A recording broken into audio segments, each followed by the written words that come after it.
Ooh. Good evening, my darling batlings. And yes, new transition. Also, hi, Mega Man Burger, here on time for once. Ohio. Ohio means something else. Oh. Ohio means Never good mind. morning. Oh. Which it probably would be morning in Japan anyway, so. Well, I don't speak Japanese. You're saying this to someone who tried to learn Japanese through Duolingo, before learning that trying to learn Japanese through Duolingo is a fool's errand. Yeah. Anyways, we're continuing some Metal Gear Solid 5, The Phantom Pain tonight.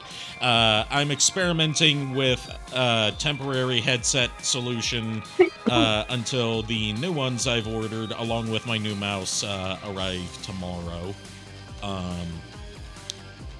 These ones are not as high quality sound, but they should have less latency from when I tested them.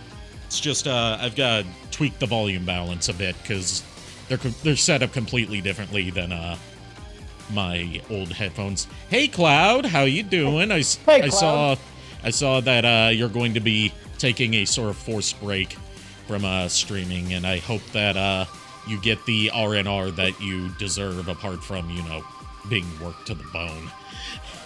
Indeed. I agree on that one. Cloud, you're a great person, and you deserve the R&R you're gonna get. Yeah. Also, I wanted to extend this offer, Cloud Sato. You're always welcome to join in on co-commentary chat whenever you wish to do so, if you do wish to do so. Especially for some games that I have planned for future streams, like doing some Senran Kagura streams. I had to go full asshole to get my money back from some service that claimed to be able to unlock my phone. Ooh, that sucks. Hell yes, sexy ninja girls. Hell yes! I was gonna say brother, but more like... Dude. What? Yeah, dude. Hell yeah, dude. I was trying to think of the gender non-conforming / non-binary equivalent of brother. I don't think there is one, honestly, or sibling. That's one... Actually, no. I got it from that Skate the Infinity dub. Bitches and bros and non-binary hoes. I mean, that works. So in this case, both me and Cloud would be the non-binary hoes. And yes, dude works because, as stated by the great philosopher Ed from Good Burger, I'm a dude, he's a dude, she's a dude, we're all dudes, hey!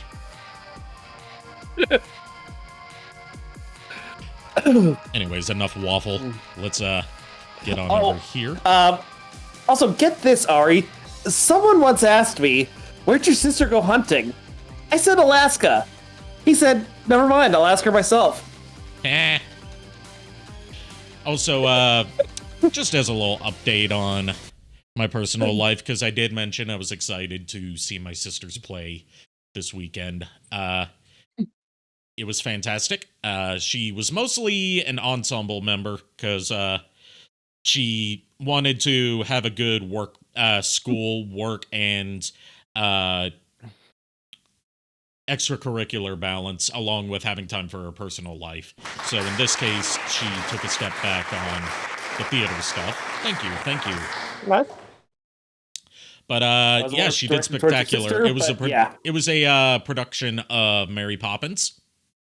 And my sister, she got her wish of being able to play a chimney sweep. But she also got to play the nanny that quits at the very beginning of the play that causes them to hire Mary Poppins. Nice. All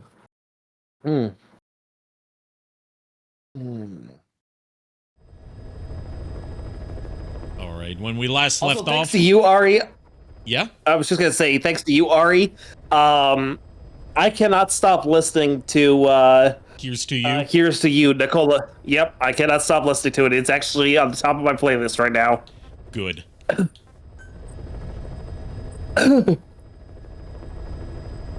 There's also an online multiplayer component to this, but I'm not touching it. It sucks. Development project has been iDroid to the onboard computer. I tried Metal Gear Online. It was horribly unbalanced. Some elements of staff assignment and R&D of weapons and items can only be performed from there. Take as long as I will never... as much as I love Troy Baker's portrayal of Ocelot in this game, I'll never get used to Troy Baker playing Ocelot in this game, because he sounds so different from the other two voice actors Ocelot has had. Yeah. Like, Josh Keaton sounds like a young take on Patrick Zimmerman's Ocelot. Troy Baker sounds like a completely different person. Like, in between, like, you know, twink Ocelots and raspy old man Ocelots, he suddenly becomes a deep-voiced southern cowboy. Or Kiefer Sutherland replacing David Hayter. I still have an idea of how that could have worked narratively, but I'm not going to get into that because of spoilers. Like, you can't really discuss that without getting into spoilers. Spoilers. But I will say, most of my disappointment with Kiefer Sutherland's portrayal of Big Boss in this game is that he speaks so little in cutscenes. Most of his dialogue is restricted to the audio tapes, rather than actually having him talk during the story. Please specify a project. Please specify. I'm trying to see if my friend still has her Twitch channel up, because I haven't seen her in a while, and I'm hoping she's okay. Because the reason I brought this up is because a long time ago I saw her actually playing Metal Gear Solid 5. And I think she was playing the online portion of it, because I remember she was playing a lot as Quiet. Okay, yeah, that would be online. Because they released an expansion for it, one of the only expansions it got, that added Quiet as a playable character. Please select a landing zone. Like, part of the reason for the character customization, apart from something that's going to come into play in another part of the story, is that is your online play avatar.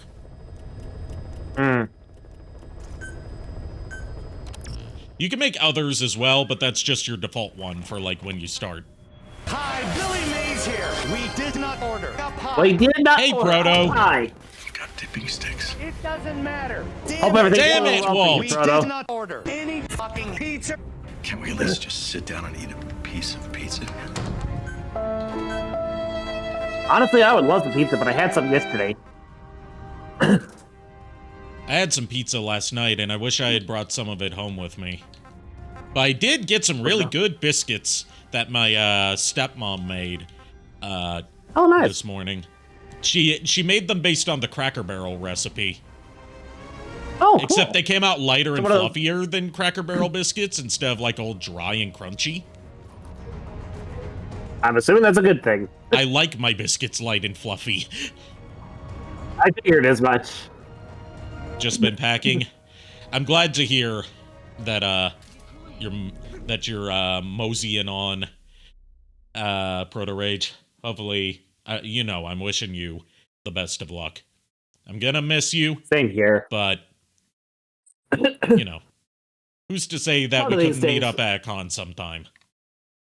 Yeah, one of these days we'll make it happen where it's like you, me, Ari, Kier, we'll all be able to make it to a convention together one day. Yeah. So we're doing I a can side finally op meet you in first. person, Proto.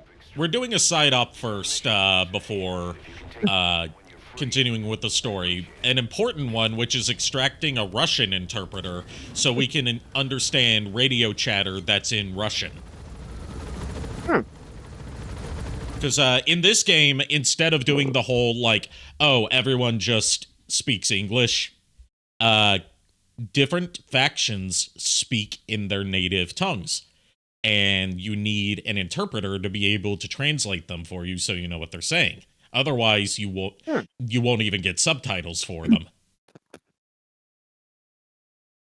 I'm pausing for a sec to adjust the volume a bit. Like I said, temporarily using some other headphones that I had.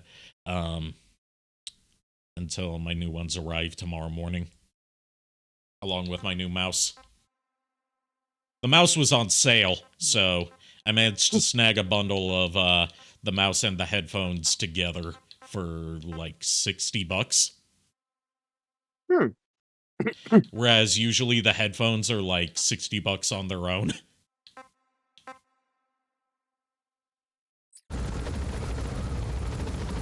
And the mouse on its own is usually like $40.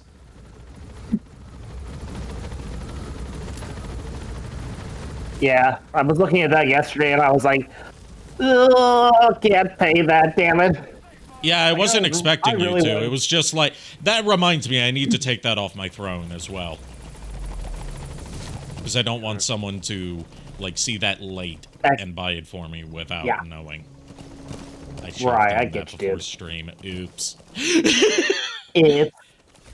At the very least, if someone does end up buying it for me, I'll still give them the thank you.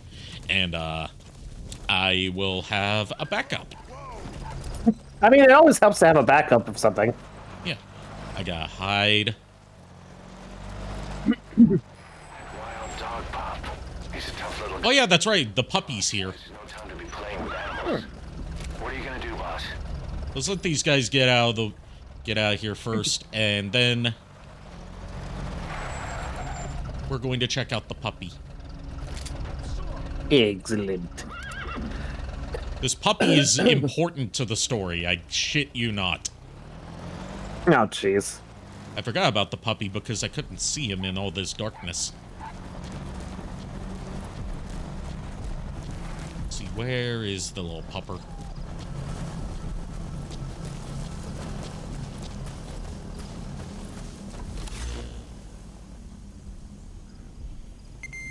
I gotta find where this pupper is. I can't see him.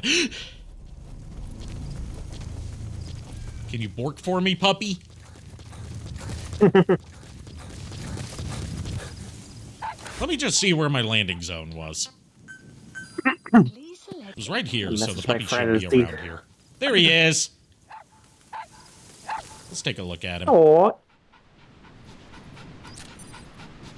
Oh, he's missing an eye. Or at least he's got one bad eye. Aww. You're going to fly, puppy. Whee!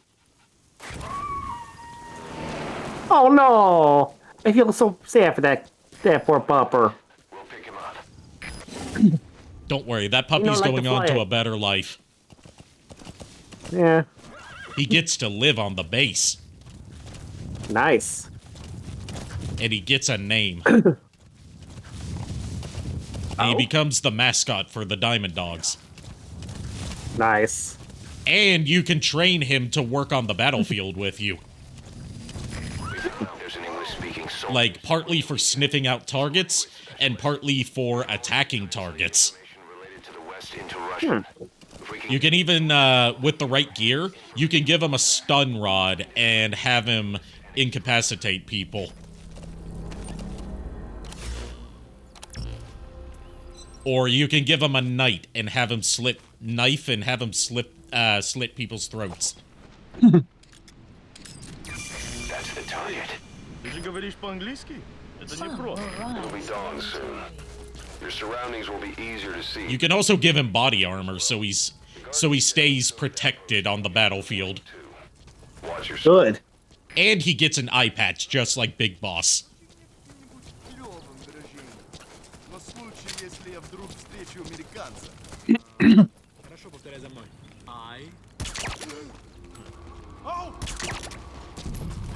Just, you know, I love this dog so much. He's one of the best companions in the game, or buddies as the game calls them, and he is goodest boy. No. And you can pet him. Pet the pupper. What is the point of having a dog companion if you can't pet him? Exactly. Arrived at Mother Base. Right now we just got the horse as our buddy, but we can get the dog. His name's Dee Dee Says he's always dreamed of living a free life. for Diamond Dog. West. What are the odds, huh? I've gone ahead Nice. and placed him in the support unit. His job is And you can, of course, get quiet. You can even And you can get your own rideable mech. give you an edge in the mission. Metal Gear Solid Barks of the Patriots. Alright,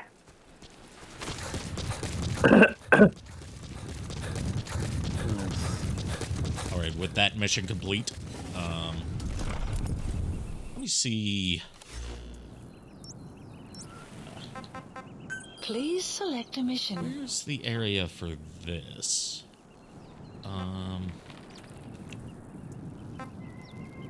Okay, so we're right in that area.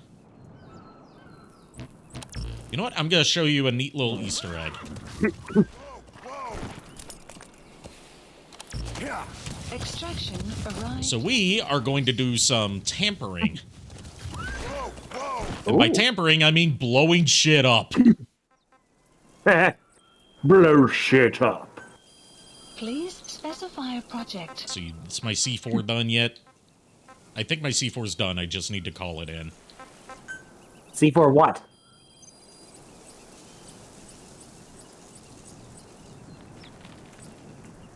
This Like- my C4 is ready. I just need to call it in because we're gonna need C4 for this. You see many animals in the field. Truth is, an environmental NGO has asked us to remove wild animals from combat zones. If you haven't Oh, I just saw a sheep over there. some back here, there's a reward in it for us. We're gonna Fulton some sheep. Yeah, boy. Supply drop complete. Now, this is something that actually does disappoint me about, like, scrapped concepts that were promised at first, but that they had to scale back. The animals that you capture, apart from Dee Dee, are kept in their own, like, separate platform of Mother Base that's basically like a little zoo enclosure.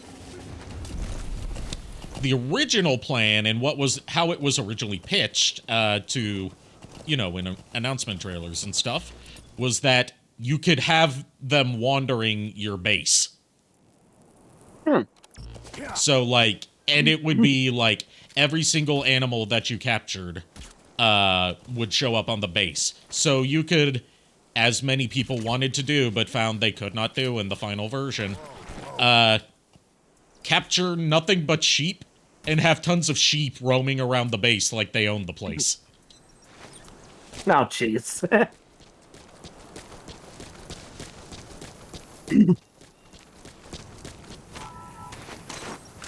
You ever wanted to see a sheep fly?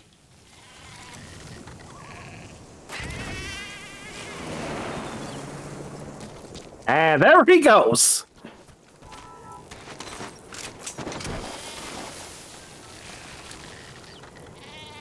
Bye-bye. I love how you do that, because every time you trigger that, I just start immediately looking up as the thing gets launched into the sky. Yeah, and you can watch them go up into the sky. They don't just disappear immediately, unlike Metal Gear Solid Peace Walker. Well, haven't seen a sheep fly since Sheep in the City. I remember Sheep in the Big City. Vaguely. I would watch that all the time, and I was like the only person at my school that watched Sheep in the Big City. And it still hasn't gotten a DVD release, or at least complete series DVD release to this day, which is a crime. There's also some lost media surrounding it, but it's not like, you know, pilots or anything. It's fast food toys that nobody has been able to track down the complete set of. Partly because, unlike most fast food promotions that are done at either, you know, McDonald's or Burger King, or occasionally they would be done at Wendy's, these were exclusive to Subway for some reason.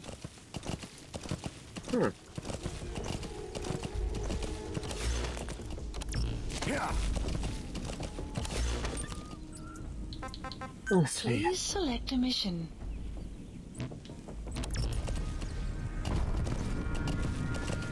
So yeah, I found my friend. I found her channel. The one I was telling you about earlier, Ari. Yeah. Unfortunately, she is not. She's not live right now, but apparently, according to her schedule, she'll be back on Tuesday. So depending on the time, we might. I probably won't be streaming on Tuesday, but I will definitely check her out. Yeah. Yeah. I'll send you the link to her in your private chat. Okay. So you can check her out whenever you feel like it. So I won't be able to show you the Easter egg because I forgot where the mission actually takes place. But basically, for this story mission, where you have to blow up, the enemy radio equipment, if you go ahead and blow up the radio equipment before starting the mission, the game will keep track of that. And basically, as soon as the mission properly starts and you arrive at the spot where you're supposed to blow it up, Miller will be like, "Oh, I see you already blew it up. Well, mission accomplished."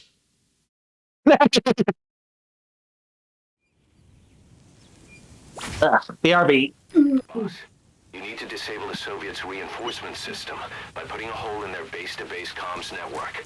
Head for the Eastern Communications Post and destroy its comms equipment. Okay, that Use the is binoculars to locate the communications this away. at the facility. Onward, D-Horse.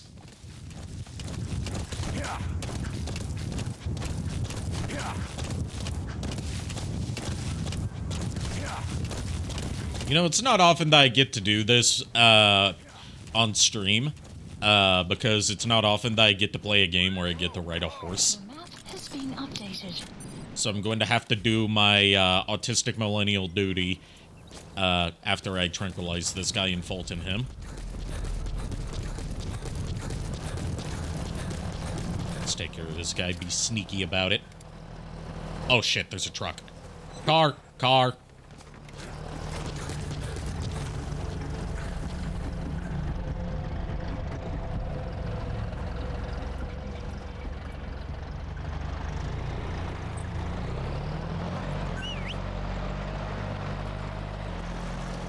My horse knows how to teleport.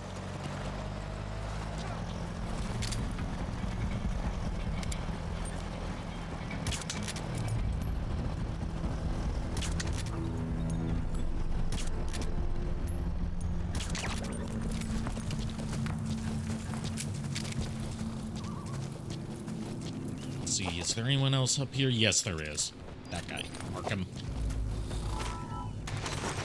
At this point, I can't see their rank, so I'm just Development complete. extracting everyone I can find.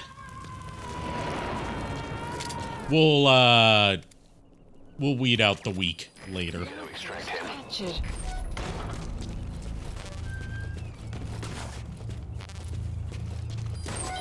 Development complete.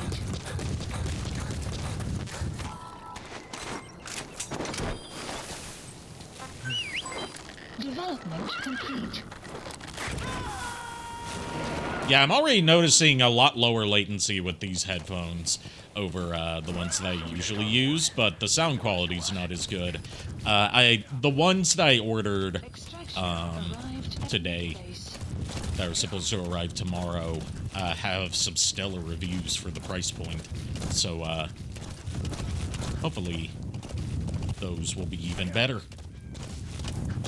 It helps that these ones aren't Bluetooth. They're 2.4G or 2.5G. I had to get some Audio Technica to help with stream stuff. It's real nice. Does Audio Technica have wireless ones that are like use a USB receiver? Because I love Audio Technica's stuff. It's just I found that Bluetooth headphones are not ideal for gaming streams. Especially for, I wanted to do some streams of some rhythm-based games like Parappa or Metal Hellsinger or Guitar Hero. And I really need as little latency as possible when it comes to those. So I need headphones that are not going to be Bluetooth, because Bluetooth has a lot of latency. Like, it's good for conversations. It's just, Hey, good job on the ban, Saribot. He's coming too. Roger that.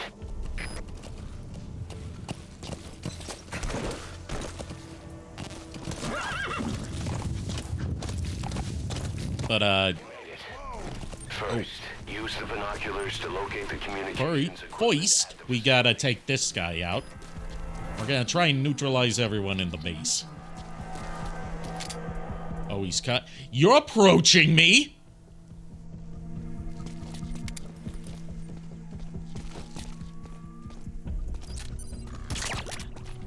I don't think so.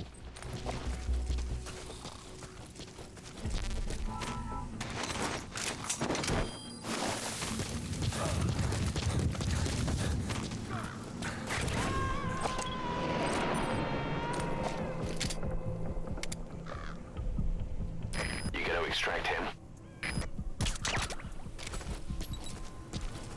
And let's pick up this invoice while we're here. Okay, there's one piece of radio equipment. Sent you the link of the ones you got. Okay, I'll check those out. Keep looking. Obviously, it's too late for me to cancel the order that I already placed. But, I'll look into those, when I get my next paycheck, which will be not this coming week, but the week after. Subject on board. Leave the rest What's this about the week after? Oh, just, when I'm getting paid next. Oh, okay, 'Cause cool. Cloud recommended some headphones to me. Oh, nice. Gun will be as loud as any other now. If you have to shoot, be careful. Yeah, sorry I was gone longer than I expected. I was chatting with my mom for a few minutes. It's okay.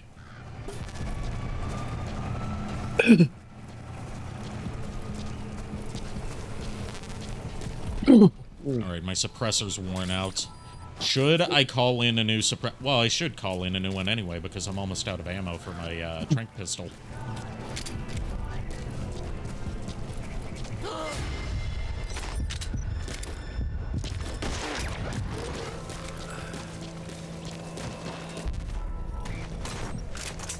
But yes, we are at the spot.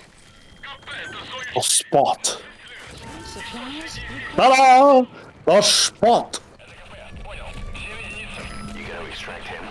It was making me think, like, I was trying to channel, one of my favorite lines that Cortex says in Crash 4, It's About Time.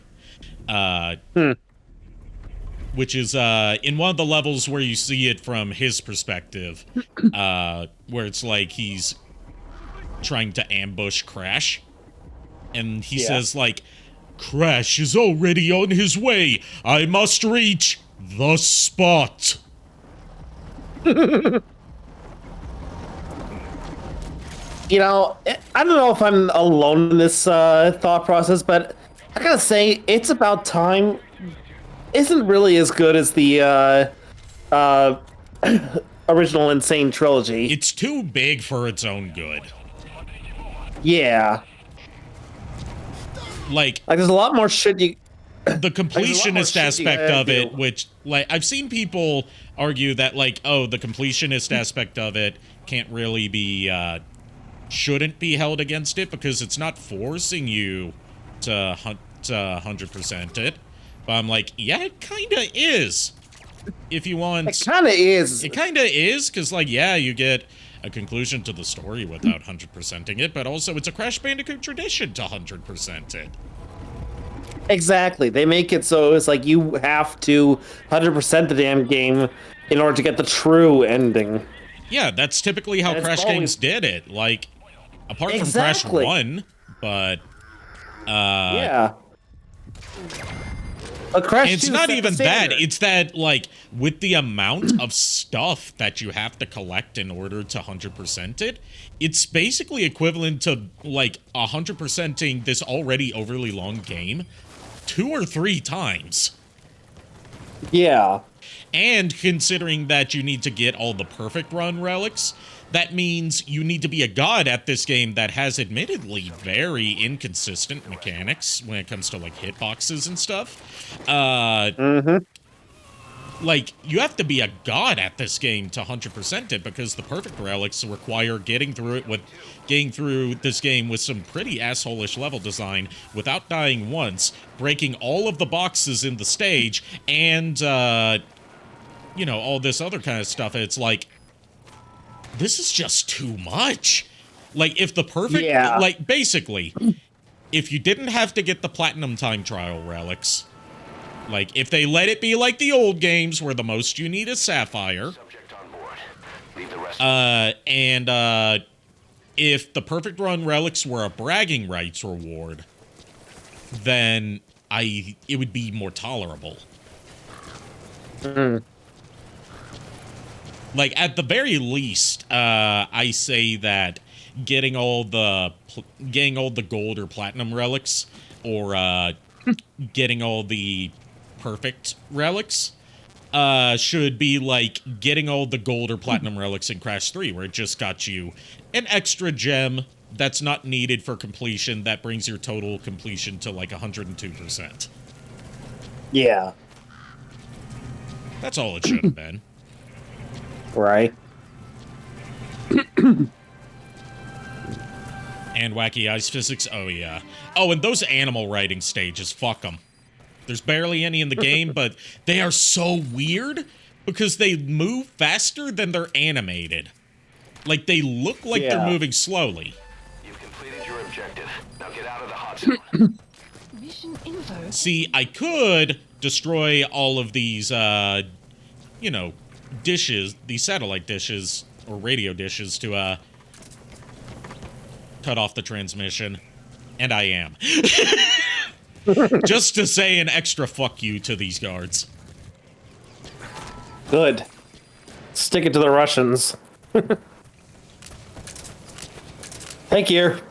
Hey, Kier. Thinking of using C4? It's an explosive that you detonate by remote control after you've planted it.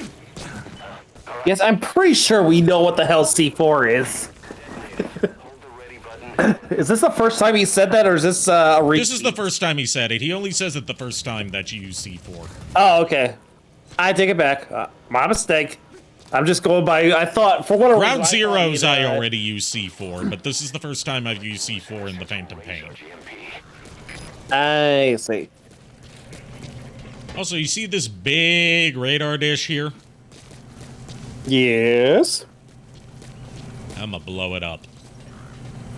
This is not part of the mission What is that? objective, but you'll see these throughout different parts of the game. And if you do that, we have a new landing zone. You destroyed their anti-air radar? So a new place where the helicopter can either land or pick me up. The chopper will be able to get close now. You can designate... Also, collecting these Nice. propaganda posters gives you money, or GMP, as they call it, which stands for Gross Military Product. So it's Nice. basically like the amount of international funds that you've ordered and that you've secured, and like developing stuff and your equipment loadouts for each mission cost GMP to use, as well as calling helicopters to pick you up and calling in supply. Basically, everything costs GMP. And you can go into the negatives, in which case there are adverse effects to it. Like, your staff You know, now- morale goes down, which means they're less effective. But, you know, now I'm actually, I have this... I just got a stupid idea, but I want to do this for, my Eggman cosplays. Yeah. Eggman propaganda posters. Oh, hell yeah. Eggman would totally do that.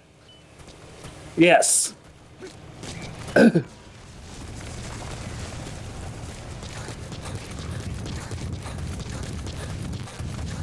And yeah, Kier, if you're feeling up to it tonight, feel free to hop into the chat. We haven't been going for very long. 44 minutes, but a lot of that... Oh, Sandstorm coming through. Yeah, shit. I'll tell Sandstorm to knock it the fuck off. Sandstorms effectively... Sandstorms can be used to your advantage. Because while it makes it harder for you to see, it also makes it harder for the guards to see. But it also makes it so, like, when you use Fultons, they can get lost, and, like, then that soldier's just gone. Like, the percentage that they show when you Fulton someone is the likelihood of them making it back to base safely. And certain things can affect that, like if the soldier is wounded, or if the weather's not very good. And those can be counteracted by raising the ranks of your staff, specifically for support and medical. Support for weather conditions, and medical for injured staff.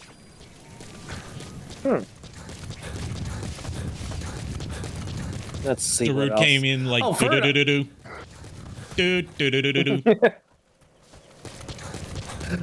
Also, Fur gave me an idea for to basically take advantage of my arm being in a sling in the next couple of weeks. You know, starting Wednesday, Yeah. when I go to C2E2 to volunteer. I told him, I was like, I probably won't be able to dress up as Eggman. And he's like, you probably could if you thought about it. And I'm like, how so? And he's like, injured Eggman. I'm like, you know what? I could work with that. I could actually, like, I think I've got a crutch around here somewhere. I've got Eggman I could probably post just pick up, Eggman post scheme failing. yes. Like, I'll have gauze around my, around the top of my head. Probably have like put up fake bruise on my face here and there, because I can actually do bruises. I've worked with makeup before. I can do a bruise. It's been a while, but I can still do it. And I can like carry a crutch around and everything. JKR, think about this in the future. JKR, think about this in a future Auron cosplay. Oh yeah, he's saying you could cosplay Auron from Final Fantasy X while your arm's in a crutch, because he's got his arm in a sling. Or, I mean, your arm in a sling, because he's got his arm like in a sling-like setup as well. Nice.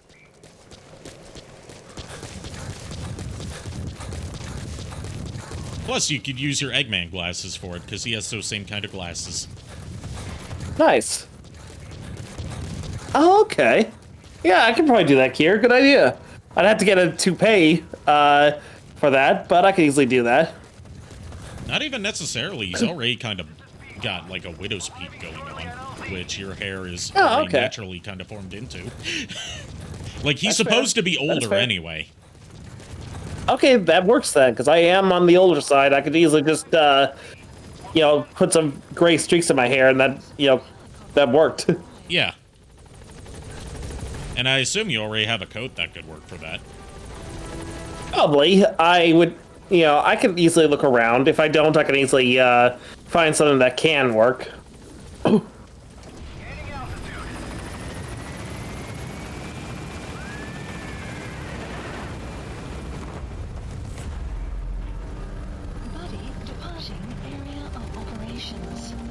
Unanimously a fan favorite. He's supposed to be older, but they made him 48 years old. Like, they treat him like he's a senior citizen, but like... Oh no, he's saying, like, they made a character who looks like he's 48 years old, like, Kier's age. Oh, okay, so he's... Okay, so he's 35, so that not that much older than me, like 3 years older, but he just like he ages rapidly or has like premature graying. Guess that because I mean it's not even something like that. It's just like Final Fantasy being weird with character ages sometimes. Like, they look older than they actually are, and they're treated like they're older than they actually are. Like, I think Yuffie is one of those. Well, I mean, people still like, people still treat Yuffie like she's a kid.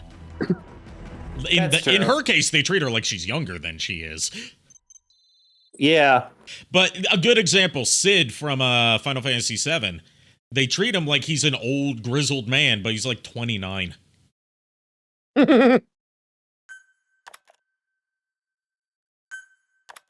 army is growing like crazy thanks to you, boss. In fact, it's getting downright crowded around here. To bring a greater number of people on board, we'll need to expand our facilities. To that end, I've created a base development unit. It has two roles, material refinement and platform construction. I'll start with the material refinement part. The base development unit procures material resources on a regular basis according to its level. The materials are stored in containers and placed on the deck of Mother Base. Once they're finished being processed, they can finally be put to use. By using these materials to build new platforms, we'll be able to add a greater... For the record, we can also find materials on the battlefield, some that have been processed and some that have not. But I want you to be the one to decide how we construct platforms. Once we have sufficient GMP and the required material resources, you can issue construction orders from your iDroid.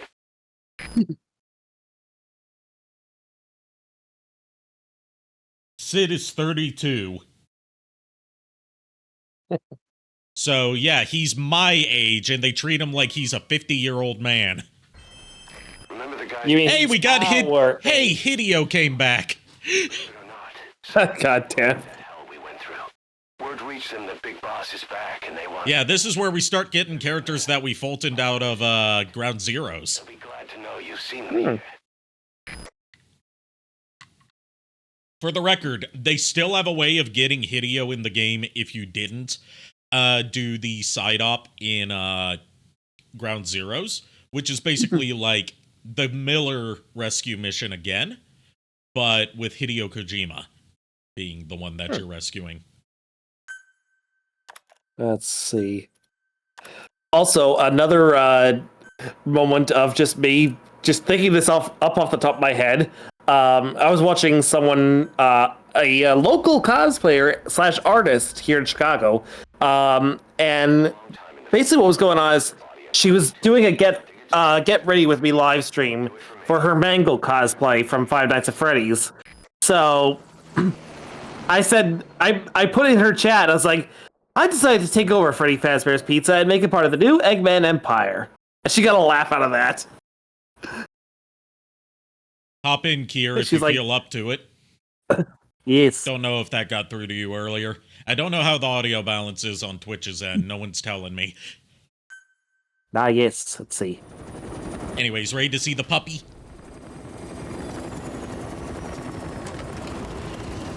Ooh. Where the pupper? Didi, come back. Oh, you're drinking right now. Okay. Oh. Aw. Is he a husky? He looks like a husky. We never really find out. Bit of a troublemaker. He's not a husky, Sure about the breed. but he's part wolf at least. Yeah. He's a cutie. Aw. You know, I can look after him. He's still a pup, so he doesn't listen. I have a feeling Oh, someday. look at the baby. I suspect you deserve a real He's size. the Reminds me a goodest lot of- boy. The little paw. Honestly, I think he's about Widget size. Diamond dog on our hands. I think at this point he's Widget size. You know, it's funny that it It's zooms not- in on where the Diamond Dog's patch is supposed to be by having him wearing the wrong outfit. I take that back. Actually, I think Dee Dee is actually a little bit smaller at this point than Widget is, because I mean that also depends on like how tall Snake is supposed to be. He's supposed to be like 6 foot something. Okay, so depend like because he and I are about close because I'm like close to 6 feet as it is IRL. But I'm like off by about an inch or These two. two are a gay couple, that's my headcanon. No, they're a gay throuple because you have to include Miller in it. But yes, Ocelot is 100% gay for Big Boss. That's canon. I'm not even like, oh, it's implied. No, it's just straight up a thing. It's a difficult mission, but I'd say you're back in top form by now. Check your iDroid for the details.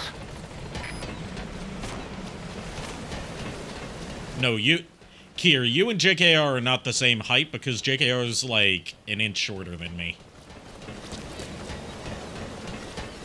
Yeah.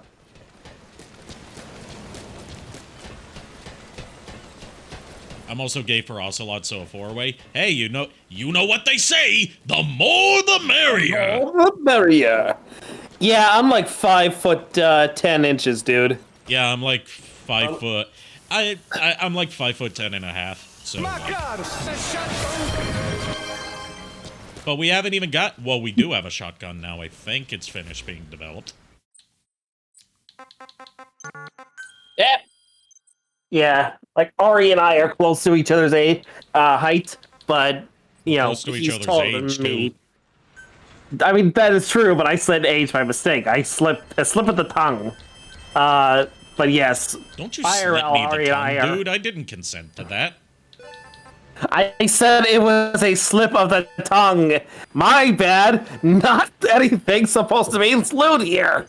So get your head out of the gutter, dude. All I'm saying is you're not beating the allegations that we're supposed to be shipped with each other. Give us a development order, boss. Specify a project. One of these days, Ari. One of these days. A drop point. Please specify a project. Bang, zoom to the moon.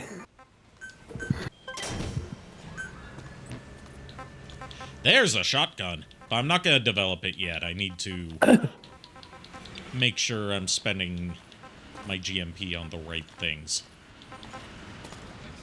Like upgrading my int scope so it can analyze stuff. We'll all take good care of that puppy you saved, boss. I mean, that's Ari's problem, not mine.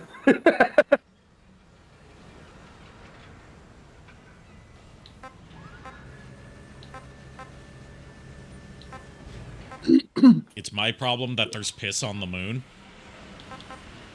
I said bang, zoom to the moon, and like, and then Kier's like, but there's piss on the moon. Yes, I can read. I'm just saying.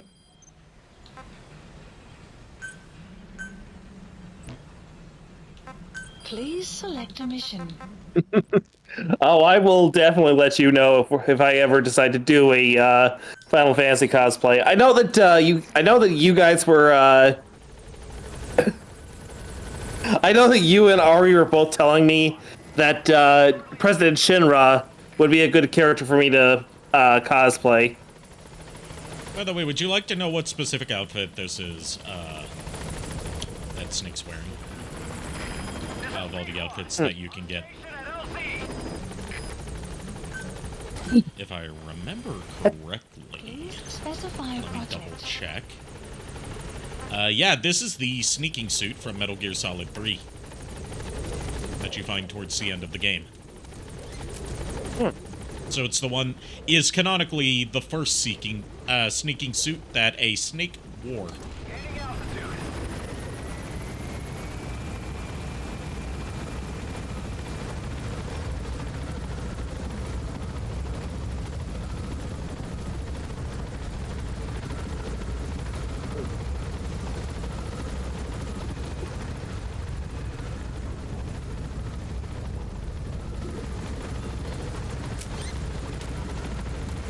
Yes, from Final Fantasy VII, definitely Shinra. And if you want to do the entire Shinra group, I could be Hojo. I hate him, but I do a good machinima voice.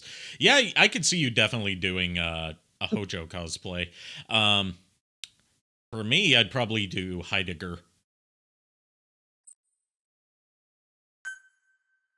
Because I can naturally get into that gravelly tone that he has. And I can also either grow out my facial hair for the purposes of the cosplay, or just buy a fucking fake beard. I honestly, dude, I would suggest just buying a fucking fake beard. I've grown out my facial 'Cause hair I think it would be- before and for plays.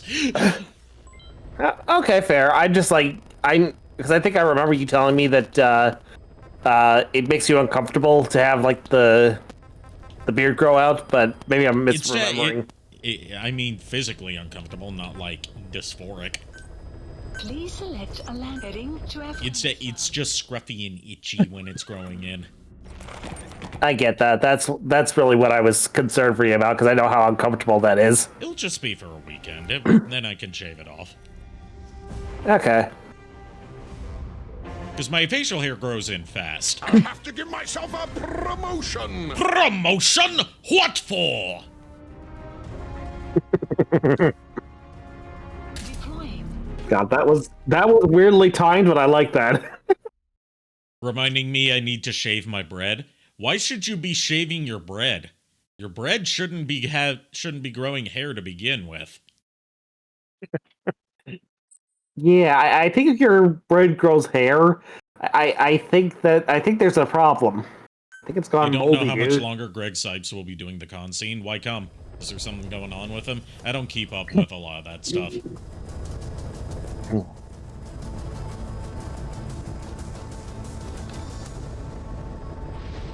Oh, Parkinson's, damn.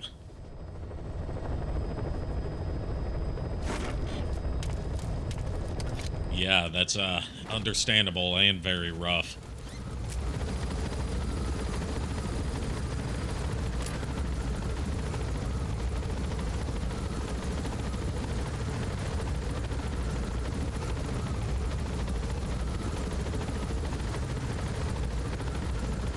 You think Magical Barbecue Man needs a pet dog that's purebred?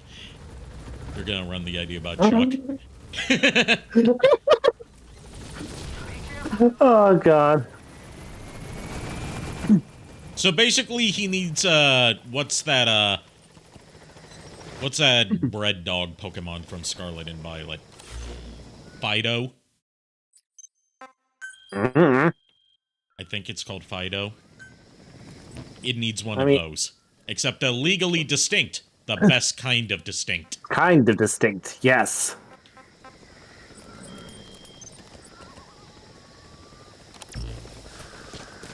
And its Evo form, yes. You know, in the event that I were ever to buy Scarlet and Violet, which is very unlikely, but if I ever do, the only thing I want to do in there is catch a female Fido and name it Corone.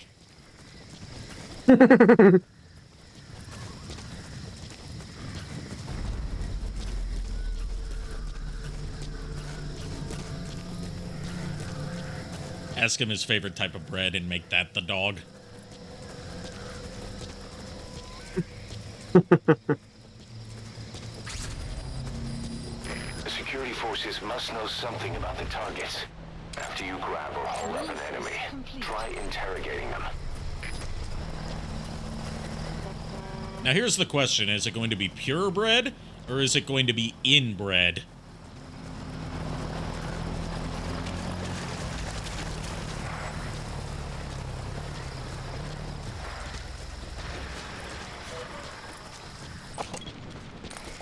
I hate that joke, just so you know. You're welcome. You're gonna get Trami Lee to sign your Makoto Nijima displayed. I got her autograph once, and she was just the sweetest, most bubbly and pleasant guest I ever got to meet. We bonded over the Neptunia mouse mat that I had that had Plutia on it. But your vision and your effective is the same. Keep your guard up. And over how the Neptunia needs more merch of characters besides the main four goddesses and Iffy. Arrived at Mother Base. She even So, tell wrote that she'll make a plushie of me, which was her. The "I'll make a plushie of you" is her favorite Plutia line, so she wrote that on there. Aw. But yeah, I was gonna say, it's like, so in order to get into the multi-base, does that require a multi-pass? Analysis I don't know what multi-base you're talking about. Isn't that, Snake's base? No, that's the Multi-base? mother base. Oh, I thought that said multi-base, because No, it's mother I was base. like, wait a second. I was like, wait a second, what? Okay, No, that it's makes more mother base. sense. Never mind. Never mind. My joke fell through. Cloud as says always. mother base, you dunderhead. Analysis complete. Oh, they called you the D word. Spit it out. I mean, I'm nothing really but a head, Cloud. A head full of dunder. I mean, I'm ahead of the curve. And don't get too up here. Don't get too ahead of yourself. I mean, I think it's a little late for that. I already have a big head.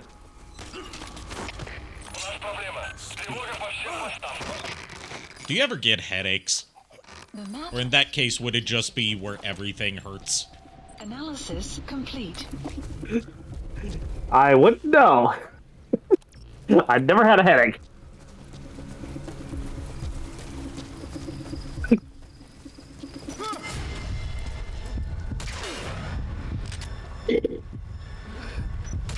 Your lucky coffee pod is not here because I know exactly what they would ask based on all these head puns.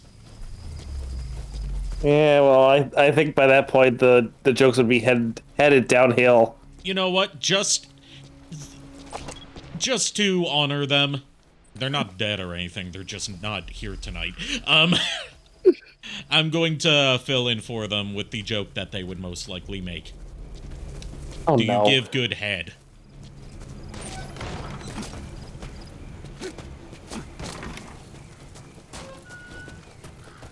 Somehow I knew that was coming.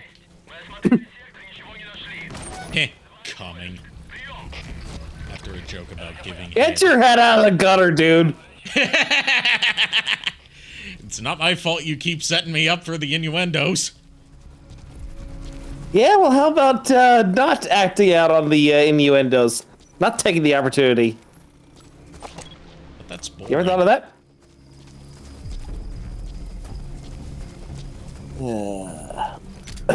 You know what they say, the best kind of fun is fun at someone else's expense.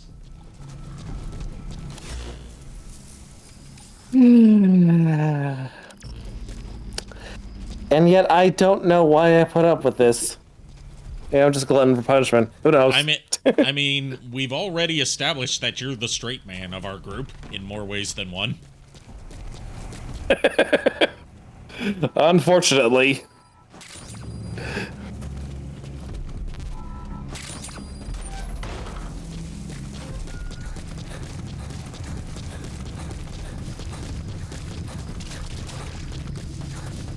Like in any other group, you would be one of the comic relief. In our group, you are the straight man. Yep.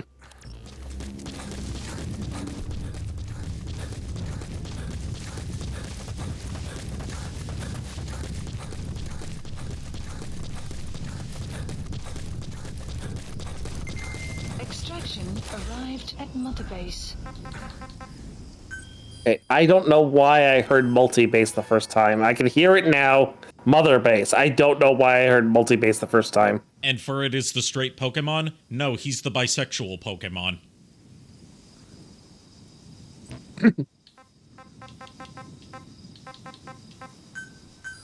Please support helicopter Roger. requested. Let's all be honest here. Nobody, even if you did identify as straight, as soon as you tuned into my stream, you're no longer straight. You're at least a little percentage gay, bi, pan, or trans. Through my infectious aura. I corrupt people like capitalism corrupts people. Or like how Xehanort puts a bit of himself into everyone. Well, I will say this. Your little aura, as you call it, doesn't affect me because I'm stuck in this thing. This is a protective seal. What does an aquatic mammal have to do with protecting you?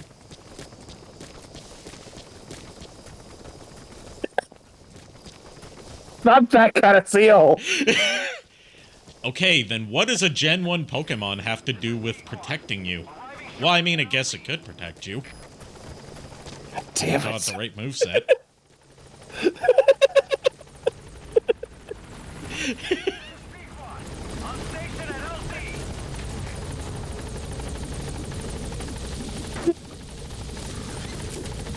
I'd rather have a protective. I'd rather have a protective Spheal.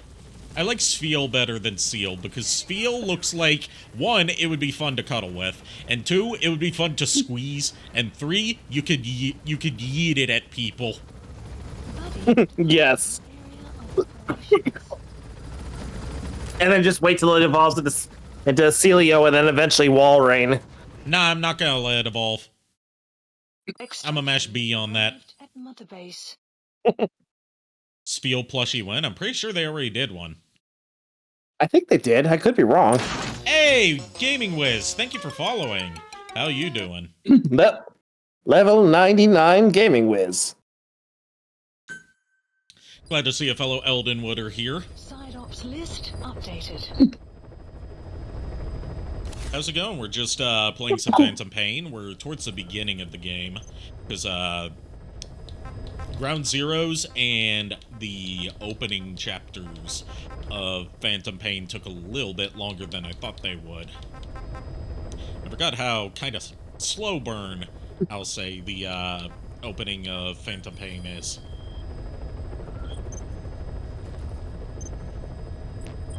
But yes, Ari, I'm saying that the bomb itself that I am stuck in is a protective seal. Nothing can get in or out. Well, I mean, you shouldn't want to get into a seal to begin with. You probably wouldn't fit inside a seal unless you tried really, really hard and, like, covered yourself in, like, Vaseline or something to, like, lube yourself up. Do I look like a sulky to you? I don't know what that is, so I'm gonna say yes. Just to spite Sulky you. is...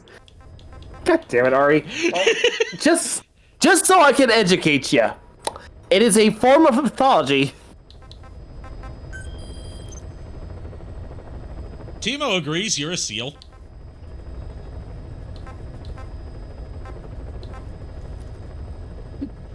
Ay, ay, ay.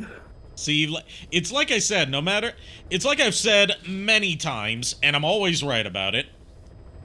Whenever VTubers are involved, no matter how many people are in the group at once, they're all sharing a singular brain cell. Please select. Nice save, Timo. Not, I forgot the not. Deploying. It's okay, Timo. It's okay. I was about I've to had say bad days. something absolutely horrendous, but I'm glad I stopped myself. Cause you had a bad day. You know, Todd in the Shadows just did a One Hit Wonderland episode on that song. Turns out that Daniel Powder not only made a boring, uninteresting song, he's also a boring, uninteresting person. Yeah. Especially the only reason I like that song is because it's been used a lot to feature the Joker or just describe him in his one bad day, and that's really all I like it for. Timo, you can get head pats and hugs from me anytime, completely platonically, because I like giving hugs to people who need them. I've been told that I give good hugs. Oh, excuse me. And I also like giving head pats.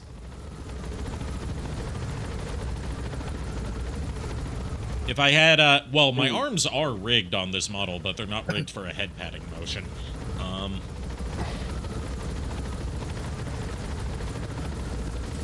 Oh. See, I feel that friends should be able to hug each other without it being weird. As long as both parties consent. Mm-hmm. This whole idea that hugs are something that are only done romantically is stupid. Hug the homies. I do the whole bro hug thing. Yeah. There's a difference between, like, you know, an intimate, deep, loving embrace and, like, you know, just hugging the homies. there are very distinct and important differences to them, and that's important to understand. Analysis complete. But yes, the whole bomb thing here that I am stuck in here, mind you, because I am an extra dimensional entity trapped inside a bomb, mind you. The bomb itself acts as a seal, so nothing can get in or out. So I can't get out, and nothing can actually. Your little aura can't penetrate the metal of this bomb. And don't say anything about what I just said. I forbid it. Subject on board. No. I was just going to say, if you're stuck in there, have you tried not being stuck in there? You know, that's the problem. Some motherfucking immortal decided to, lock me in here, and I can't exactly get out unless I have his, symbol, which, kind of hard to get, Analysis complete. because I don't think something like that's ever been seen since the day he sealed me away. Let me see what Timo said. I went from coworker might be out for 24 hours to 6 months, depending on how bad they pop their knee, to, hey, you know all those plans you had on your days off, yeah, throw them out the window, and now you work those days now? Oh, shit, I'm so sorry, Timo. You know what? Yeah. You can't see me moving my arms to give you a hug, but I am giving you a hug. I'm giving you a hug, and I'm fixing you some hot cocoa with marshmallows.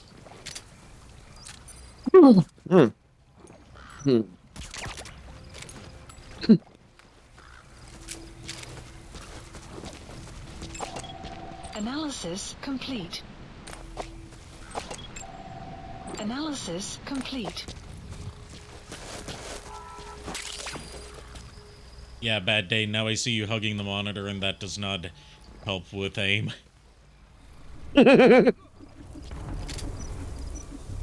Or at the moment. You know what? I might have to raid the downstairs for Coco. Do it! Do it! Do it. Do it. Analysis. Take your weapons. Let's see. You know what? There's a song that I think you might like, Timo, if you're in the mood for Coco. It's called Coco by, Cal Chuchesta, featuring Filthy Frank and Pink Guy.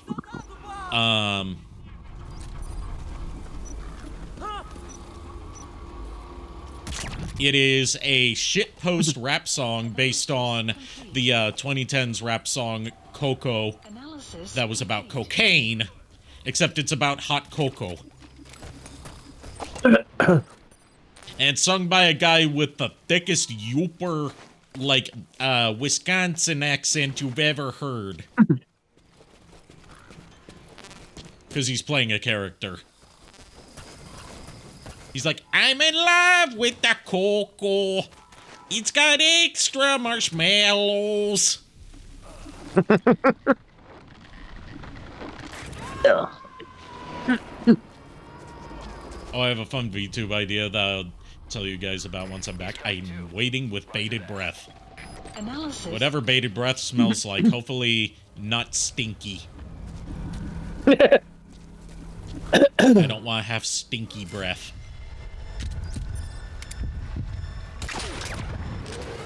So your suppressor is worn out. That gun will be as loud as any other now. If you have to shoot, be careful.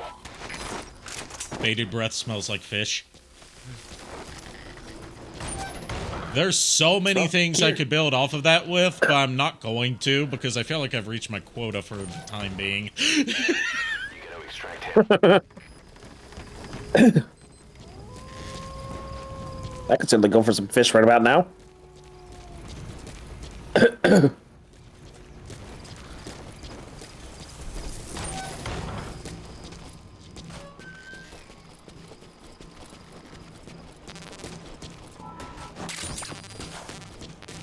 Like, speaking of quotas, a little history lesson about Arikado's life.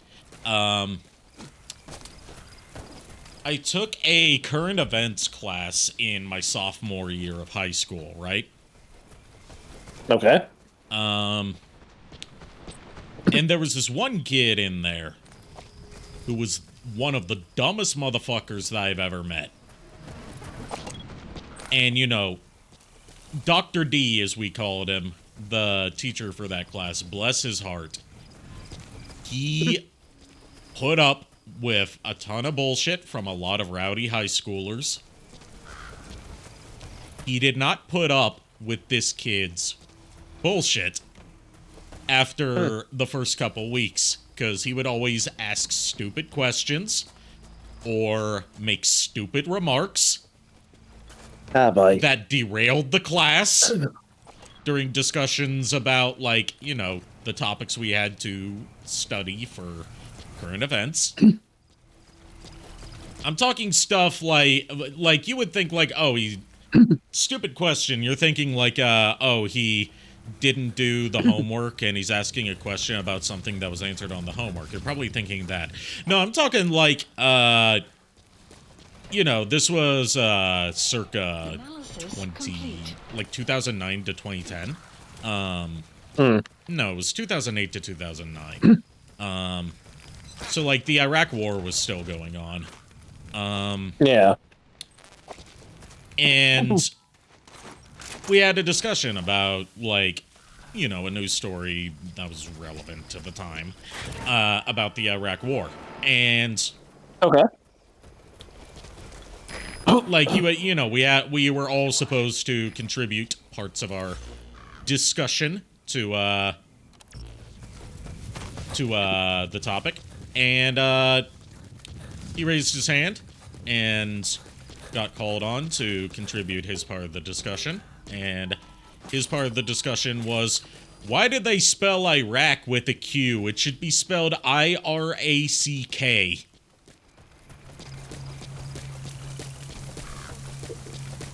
Boy, he's one of those kids. It got to a point where Dr. D would eventually put a limit on how many questions he was allowed to ask or participate in per class, and called that his quota.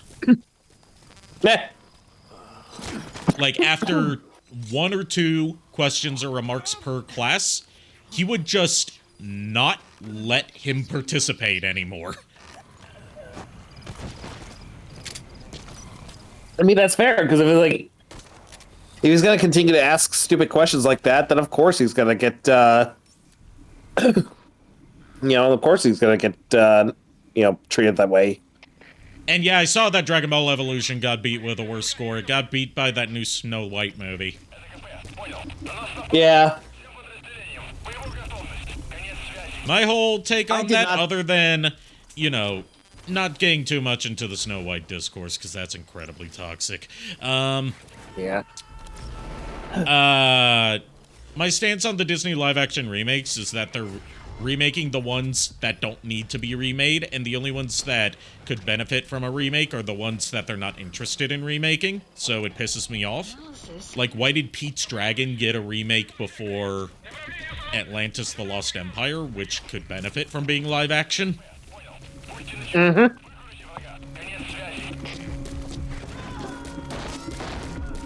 Or, like, why did Snow White, you know, one of the most, possibly the most, depending on who you ask, famous and influential animated movie of all time, get a live-action remake that only suffers from being in live-action instead of being an achievement in animation?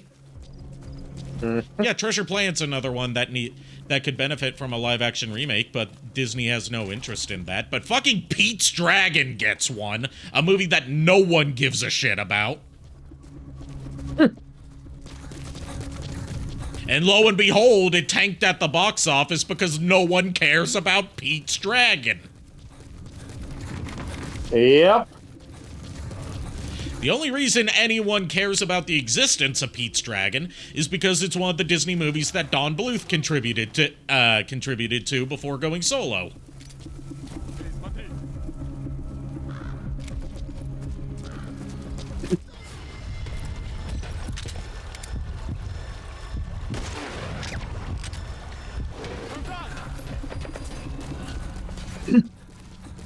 And I'm not even saying this as like, oh, I hate Pete's Dragon, it sucks, why to get a remake? I'm saying this is like, Why the hell all does the Pete's movies. Dragon... Of all the movies that could be in the first wave of live-action Disney remakes, why Pete's Dragon?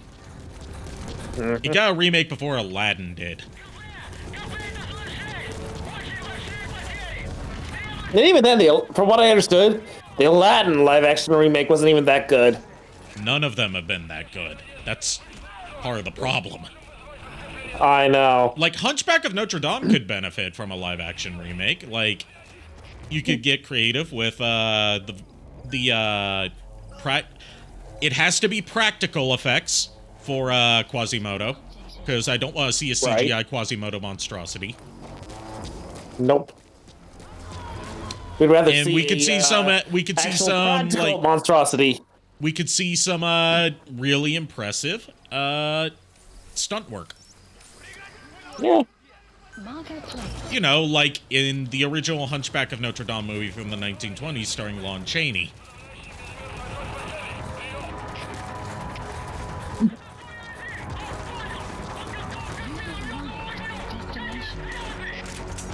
Aladdin was decent, I heard.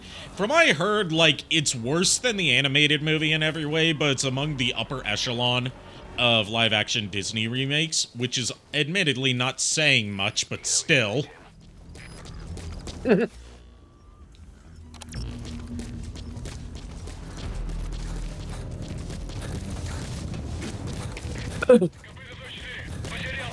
We're all ears, Simo.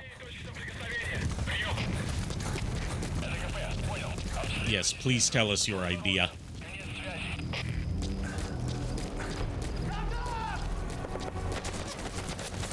Godzilla, where?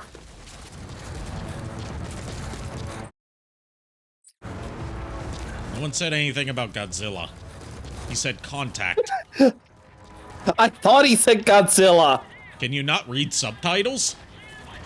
I didn't hear. I only went by what I heard, not what I read. Yes, because he's speaking Russian. I'm aware. I'm making fun of the fact that he's speaking That Russian. he's a Soviet troop. Of course he's speaking Russian. I get it. I'm just making fun of Russian.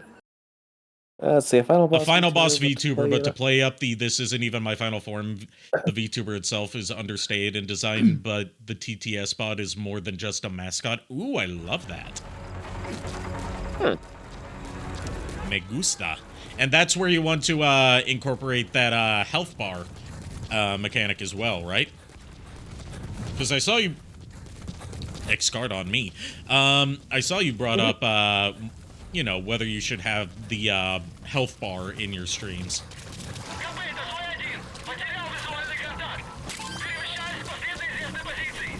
You know, I've been so sidetracked by discussions that I forgot what side op I'm even doing.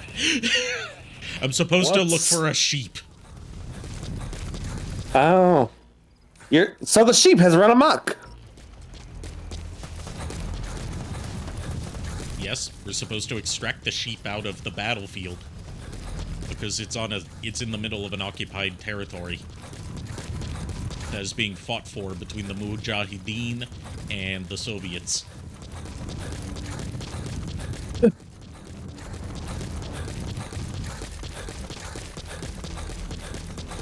Run, run as fast as you can. You can't catch me. I'm Inspector Gadget. Don't worry, Chief. I'm always on duty. I'm always on duty. Go, go, Gadget Brown Brick Maker. I love building brown bricks with Minecraft. Is the most fun you can possibly have while playing an app. I hate nerds more than I hate mad agents. Well, here's a question. What happens if, the nerds happen to be mad agents? Then they get the Go-Go Gadget Castration Gun.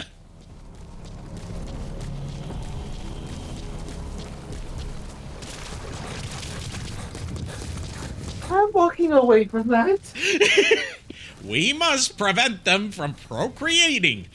go inspect a gadget from the Minecraft with Gadget endorses sterilizing the nerds and the mad agents.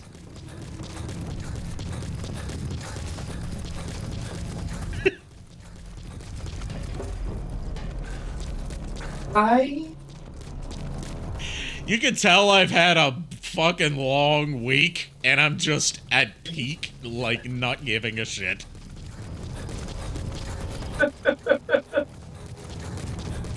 Ari, please. As your best friend, tell me the truth. Are you crazy?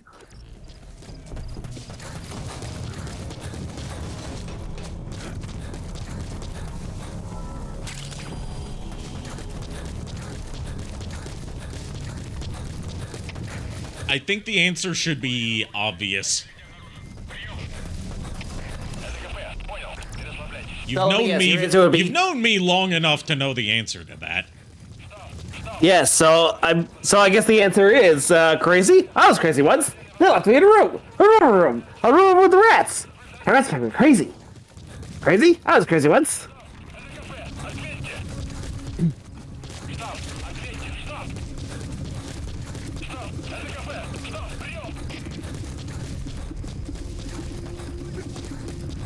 Forgot where the sheep is, so I'm just gonna abandon this op.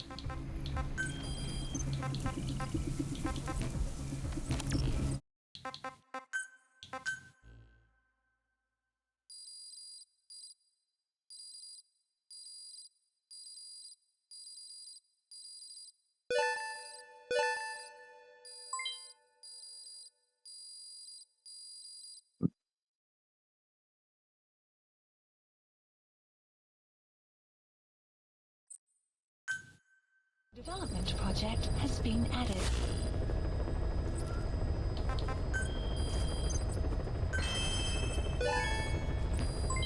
Development project. Ooh, I'm leveling up my staff pretty quickly.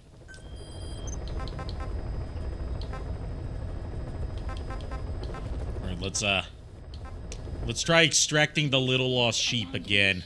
Not accepted. Except, can I upgrade my base facilities yet? No. I need more fuel for most of them. And more biological material for the support platform. I'm probably gonna update the R&D platform first. Because R&D is a really important part to have fully staffed. Yes. So I need more fuel resources. How many do I have? 600. This is where, like... one of my complaints with the gameplay structure of Phantom Pain is that it does get pretty grindy. Because, like, you have to get materials to build stuff, and then wait real-world time that only passes in-game for the stuff to be built. Please select a mission. Where do the bees sleep? Bees. My god. You know what? You're gonna love that mission. You know why? Dr. Bees! No. Because it involves stealing some kind of secret bee weapon. Bees. My god. I'm not even joking. It is a prototype weapon called the honeybee. Oh, jeez. Please select a landing zone. Deploying. I never thought I would be able to say that I got to use that famous atop the fourth wall and related quote in a context where it makes sense. Or at least some sense. Sadly, it doesn't involve actually shooting bees. It's not actually a gun that fires bees. Only the Pain had that, and he's dead.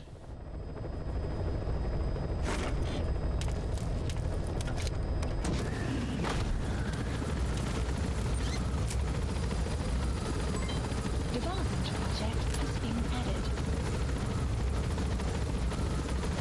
You know what I'm disappointed with regarding the pain, other than the fact that he went down way too easy for someone that has control over bees? And is voiced by Greg Berger. That he uses a Tommy gun to fire bees, and not a BB gun.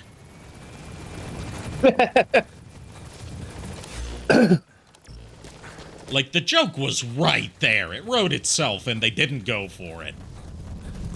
Yeah.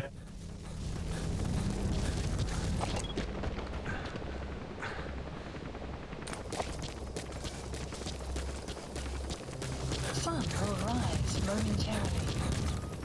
Let's see, I believe, if I remember correctly, the sheep is somewhere around the fenced-in areas.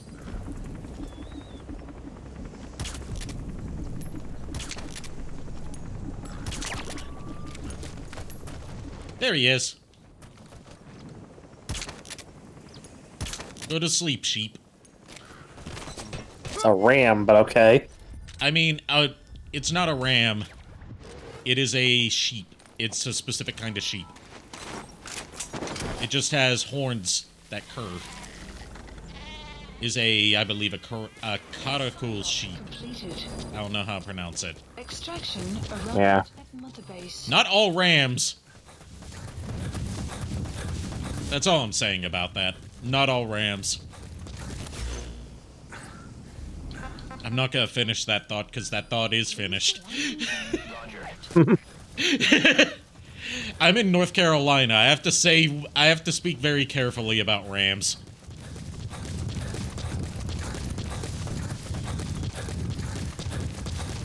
If you know anything about college sports teams, you'll understand why.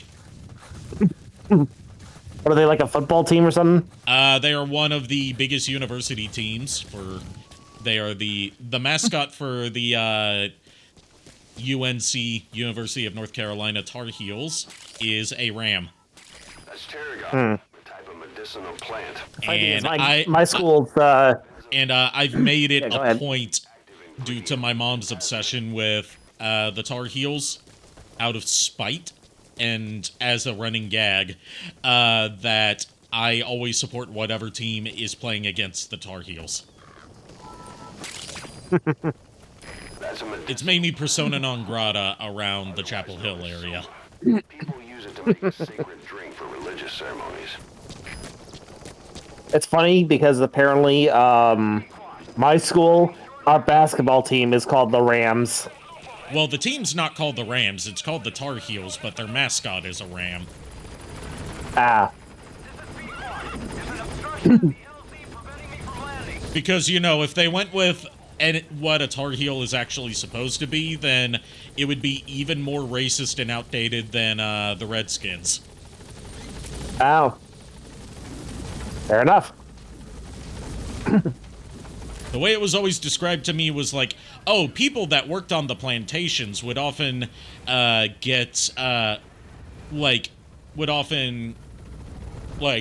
leave footprints behind covered in tar, and that's where the term Tar Heel comes from. And I'm like, oh, in my later years, I'm like, oh, by plantation workers, you mean slaves. Got it.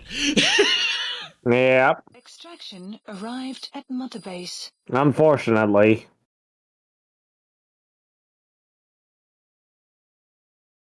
Alright,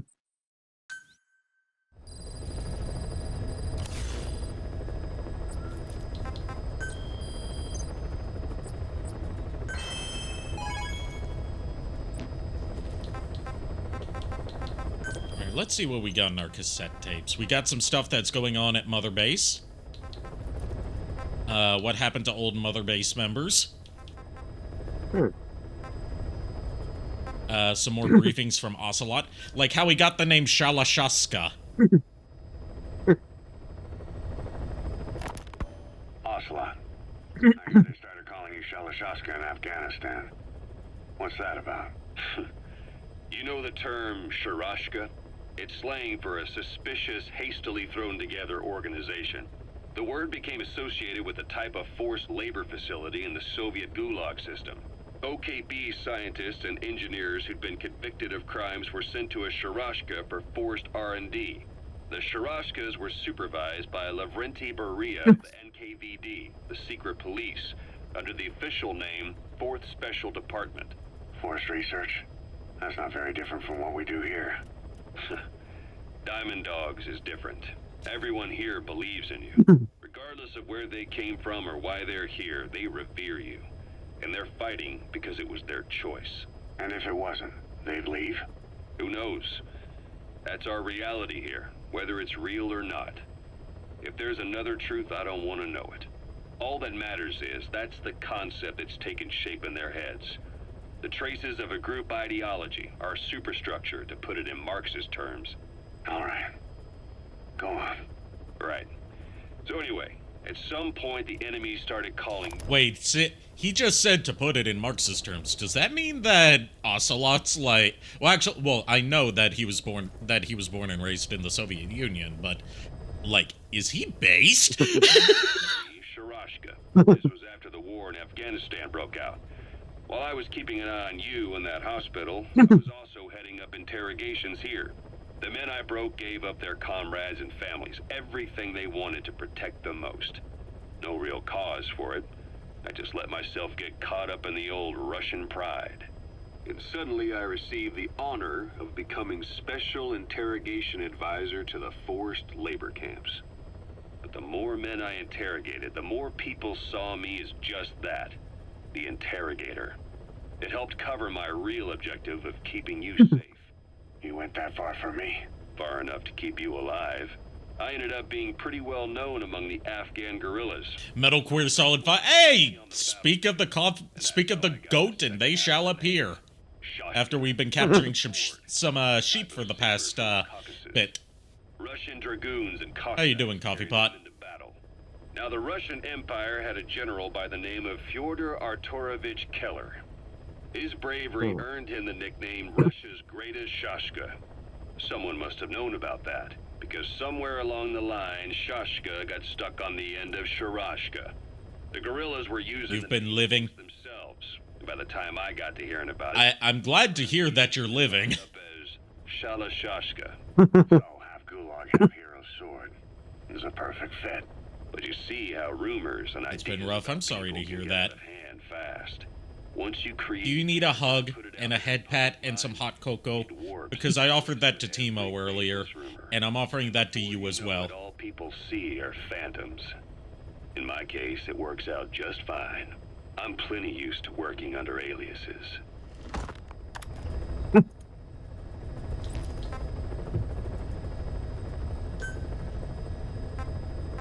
Alright, this is important stuff to understand for, like, setup for Cypher. Well, not the Salt 2 thing, but we'll listen to that anyway. You also got cupcakes with cookies on top with head pats. Ooh, very good. Yeah, but in reverse order. Head pat and then hug? Got it. Is it, Coco, then head pat, then hug? So Salt 2 still hasn't gone into effect. I have, according to Sheldon Spinful Delight, aka 7 ingredient cocoa coffee. Ooh, that sounds delicious. We thought all those years of Actually, I want to try that too. somebody decides to invade Afghanistan. Sinful. Well, you put spinful. The Salt 2 talks back then. You mean while you were busy trying to stop Peace Walker? I heard. I mean, it makes sense for. How is that? Timo to Okay, say but that's a sin. case of the spell checker getting it wrong, because I don't think spinful is a word. From Peace Walker, and we're on the verge of ordering a retaliatory nuclear strike. Coleman's big idea? Humans are capable of destroying themselves. Honestly, it makes more sense that Timo would say sin rather than spin. Yes, I know, but I was reading it literally. Stop the fake data trail. I'm well aware. I'm just saying, like, I'm thinking out loud here. That's what I'm saying. Revealed as the pipe dream it was. All thanks to you and her. The U.S.-Soviet talks looked set to fall through. What happened in Nicaragua no doubt helped trigger a change of heart. But in the end, The times define the politics. I could go for some sinful delight of multiple different varieties, but I'm not going any further than that. I met you 20 years ago now. The place was Selenouyarsk in the Soviet Union. We were enemies. I was with the GRU. You were still fighting for America. 1964. Operation Snake Eater. Its objective, the assassination of the legendary soldier known as the Boss. When you returned home, The joke of it being good, so good, sinful, and there's 7 ingredients, 1 for each sin. CO Zero sought to carry on the will by covertly establishing his own organization. So it's like the Brood Witch of, coffee. Got it. From America, there was David O, whereas he was to you, Major Zero. Donald Anderson. They just revealed Major Zero's name after all these years. For, up until Metal Gear Solid 5, they always explicitly referred to him as either Major Tom or Major Zero. Turns out his name's David O. That's some Kids Next Door shit. Like, number 1, his name is Nigel Uno. Yeah, right.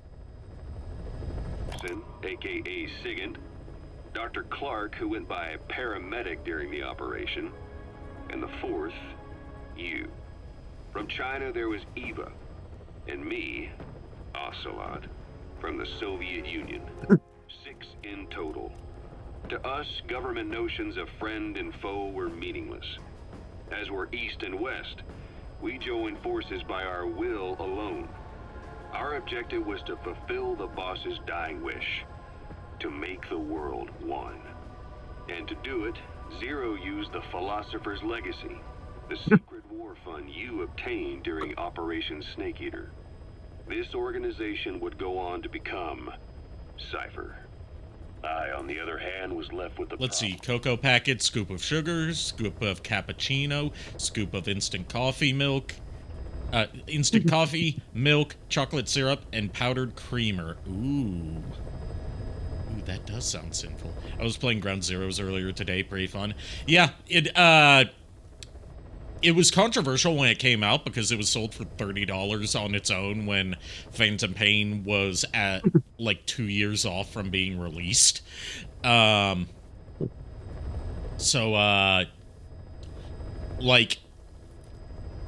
it's aged better than when it released because now it's sold in a bundle with Phantom Pain instead of you having to buy them separately.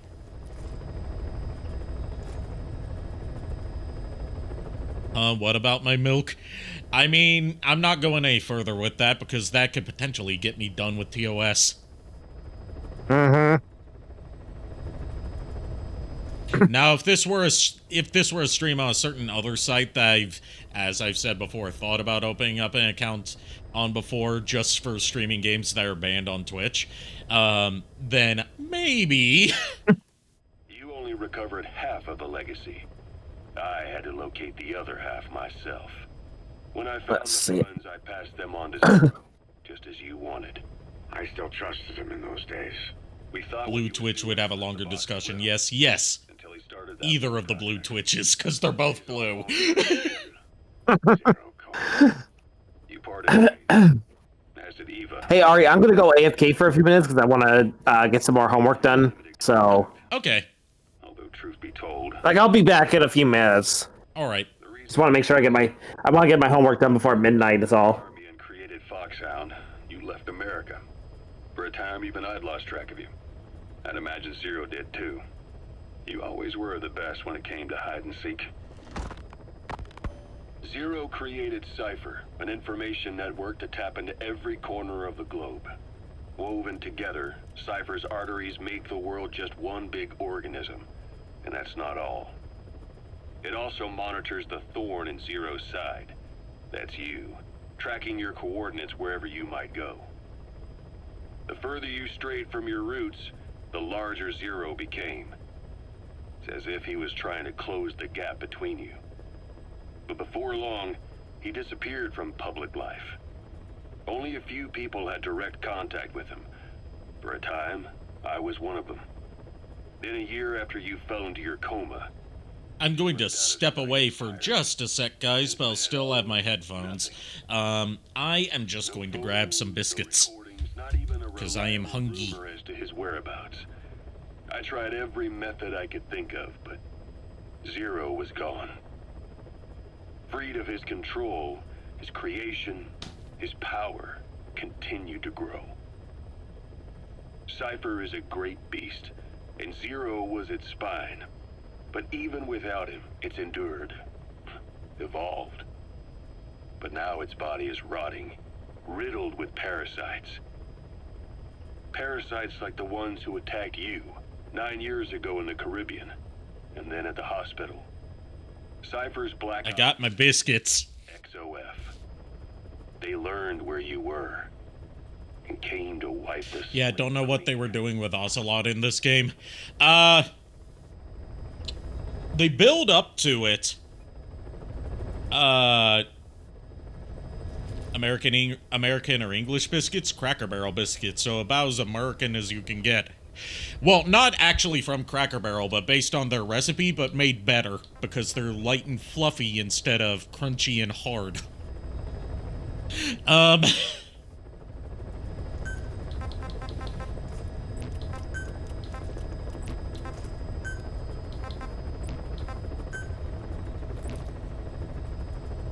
But, yeah. If you don't know what they were doing with Ocelot in this game, it makes sense when you see how the story plays out, and in the context of the greater overall Metal Gear saga. Please select a mission. I love how Snake is literally flipping through the options. Yeah, they animated his, thumb moving the little scroll thing for when you're flipping through the options. They didn't need to do that, but they did, and I appreciate it.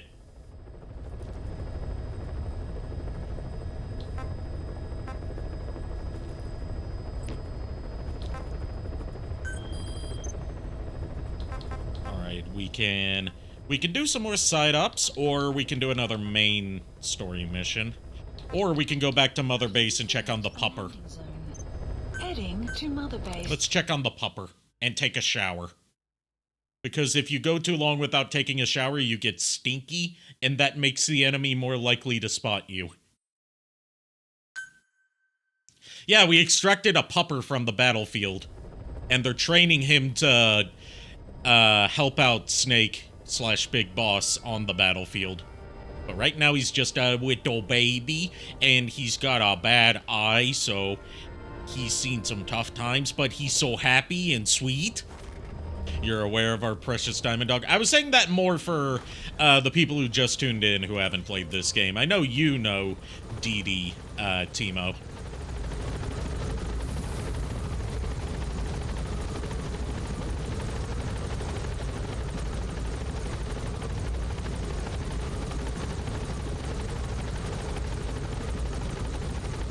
Didn't finish the game, but I got the pupper. Yeah, the pupper is one of the best buddies that you can get in the entire game. Is he wearing a Hold on, I gotta zoom in on him. This is important research. Okay, false alarm. He is not wearing a little bandana. That was just some scruff. Look at him, he's so happy.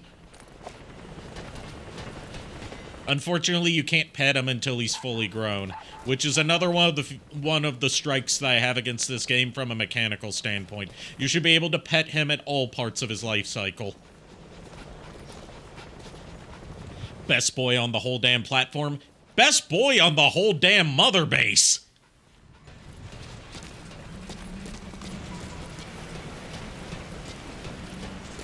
You still have Outer Heaven Orange. Yeah, I haven't customized my base yet. I haven't customized anything yet. Unfortunately, I can't make too many monstrosities in terms of color schemes. Like, in Peace Walker, if you haven't seen the VODs for the final parts of Peace Walker, when we built Zeke, I made it hot pink. Although I did make a monstrosity out of our custom character at the beginning of the game, within the limitations of what monstrosities the character creator will let me make. It's not nearly as bad as, like, the infamous Ugly Shepherd from Mass Effect 2. Sun will set shortly. I guess not. But yeah, I bet they would feel nice, right? For the record, the soldiers talking about they would feel nice, because I had the menu up. I had the menu up while they were talking about. They were talking about the puppy's paw pads. They were talking about his little beans. And how they want to touch his little beans because he's a good little puppy. Give us a development order. Beat them up? You actually are supposed to beat them up. Boss. Thanks for that, boss. You beat them up and it increases staff morale.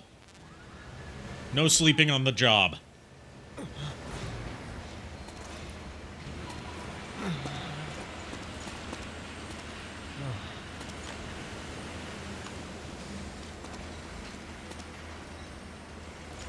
Thanks for that, boss. That loud notification was probably telling me that either my mouse or my new headphones shipped and should be here by tomorrow. Tomorrow morning. Okay, I'll choke him. Talk. Things get pretty quiet here when you use the Phantom Cigar. Spit it out. We never slack off even for a second. Boss, harder! Okay. Too hard? The mother base is a crew of subs and masochists. Except for Ocelot. He's very much a sadist.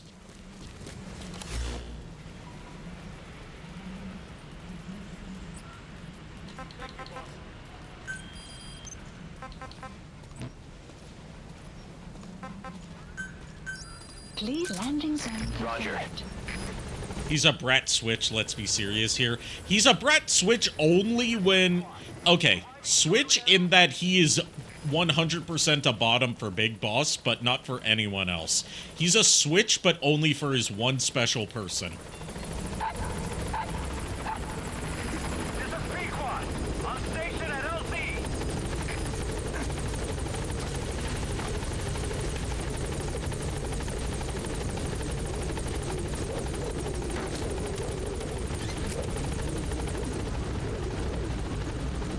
Oh, he wants to come with me. Gaining altitude. Bye-bye, Dee Dee. Yup, Bratty, which explains his situationship with Solid Snake.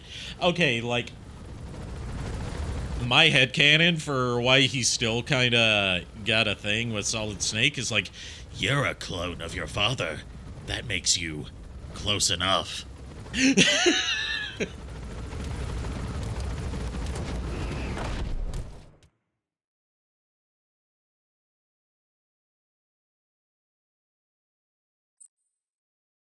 He's a freak? Yes, he is indeed a freak. He's 100% into electroplay.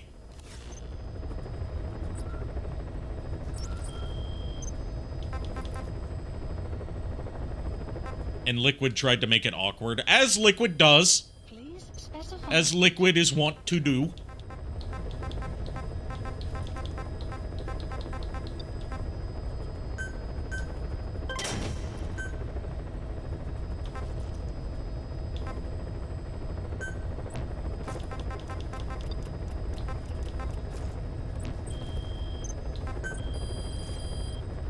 Let's see what we can develop for the horse. Oh yeah, I got the DLC stuff. I actually don't use the horse all that much in Phantom Pain, outside the opening chapters. The other buddies are just way better at, like, combat support, whereas the horse is just for getting around fast. And even by the time you get D-Walker, he moves faster than the horse.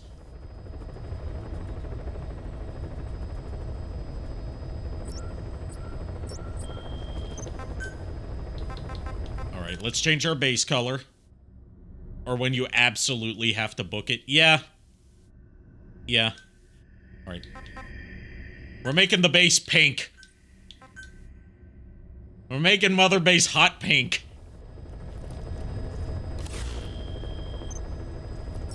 I gotta go... Hold on, I gotta go back to Mother Base to inspect the paint job.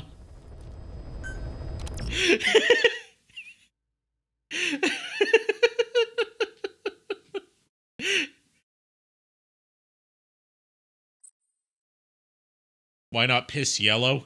Because that's too close to the eye-searing orange that it already was. And also because we already beat Piss Walker.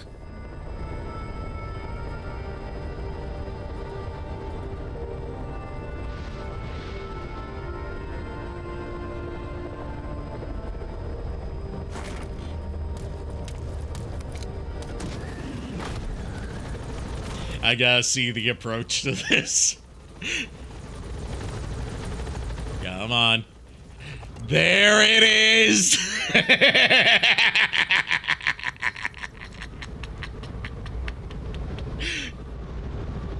Oh my god.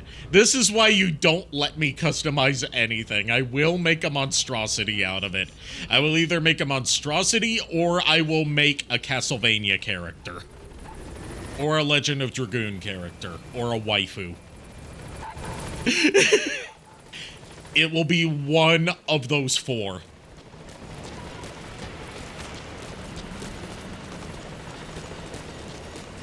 Boss leaves for 5 hours and Mother Base is now a love hotel. It turns out it was Miller's idea as a way of generating additional GMP.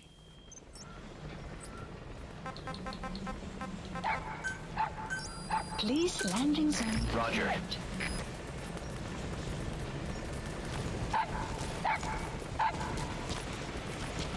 Remember, this is a base that has men and women serving on it. So, like, they cater to all types.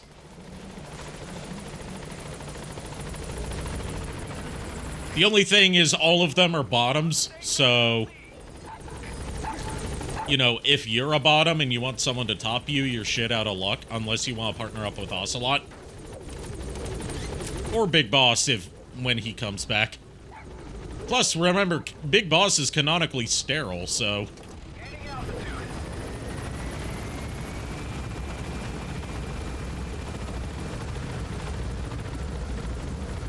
Miller says it would boost morale, so you want to practice CQC together, or... I mean, if you're up for it, I am. I'm just... You've been in a coma for 9 years, and you're still adjusting to that new hand of yours. I just want to make sure that you're in top form, I mean.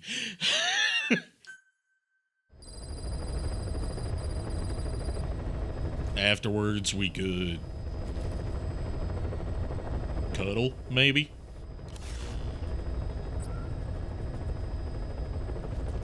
You're picking up while I'm putting down, Ari. Yeah, you're welcome. You're welcome. That was some nice snake ass we got there. Yeah. It wouldn't be... Okay, can we appreciate how much detail went into the snake ass in this game? Like, so many people are like, oh, Quiet's booba and Quiet's ass. As much as I love Quiet, she's great. But, like, up until, you know, one of the things I'm going to have to judge Delta on when it comes out, to see whether it's a true successor to Metal Gear or not, is whether or not they make good use of Unreal Engine 5 to give us the best snake ass yet. Please select a mission. Mission accepted. Heading to Afghanistan. Quite is whatever, I want snake cheeks. You see, here's where I come in. I want both of them. Deploying.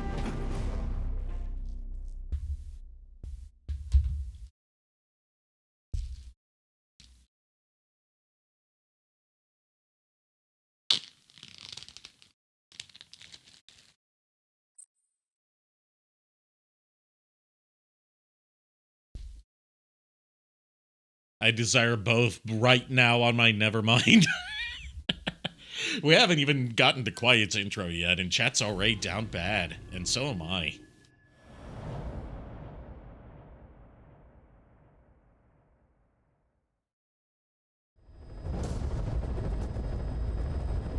Boss, the Soviet engineer is being held prisoner. Sorry, was just eating one of these biscuits. They're so good. He tried to defect from the base camp up north, but it I didn't. need to get the recipe from my stepmom. He's offered transferred his technical skills to us as long as we can guarantee his safety. You have to extract the target. Too much information, Kier. I would prefer if you said less. Have you seen the clip where Quiet Actress talks about the crew scanning her feed for mocap? I've heard about it, I just haven't seen the clip. Did you see that throughout last year she was streaming all of the Metal Gear games? He'll be able to modify it in all kinds of ways as well. Including Phantom Pain? The map has been updated. Be careful down there, boss. Now I want to see her stream Wanted Dead, because she was in that too. Like, she was in one of the greatest action-adventure masterpieces ever made. And Metal Gear Solid 5, The Phantom Pain. Arrived at That's the Motivate. Waxin barracks. Have a good night, Coffee Pot. That outpost. The Soviets consider him a traitor now, so he'll be treated like any other prisoner.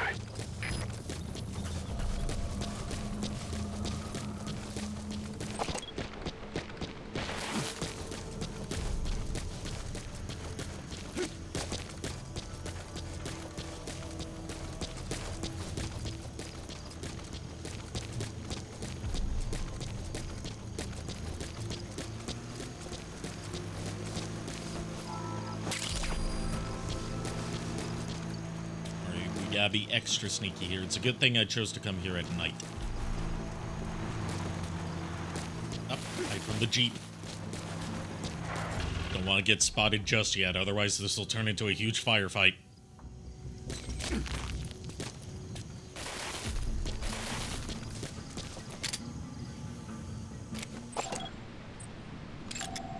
Analysis complete.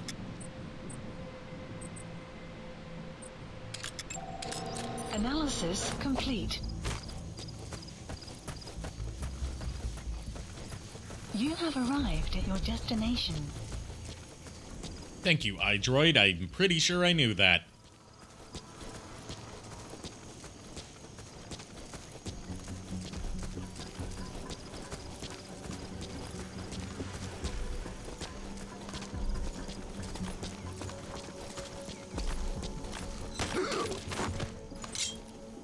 Talk. Great. I've updated the info on your iDroid. Take a look. I hope he's all right.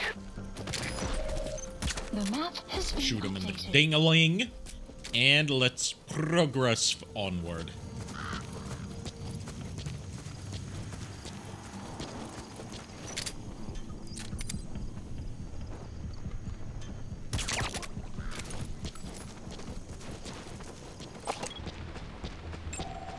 Analysis complete.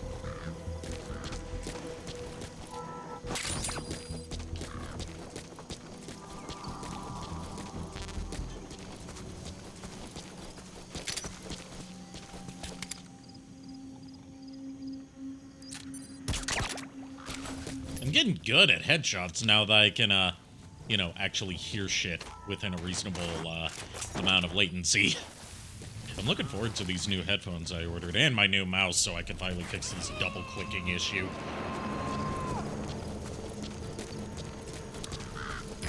You have served me well, generic Microsoft-branded mouse.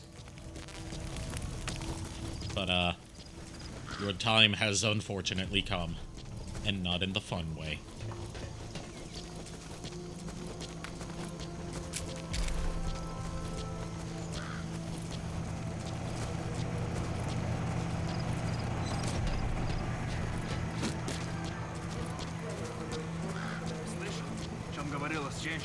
Did you hear the woman talk of the woman spotted near the power plant? We don't know who she's with, but they say she's naked.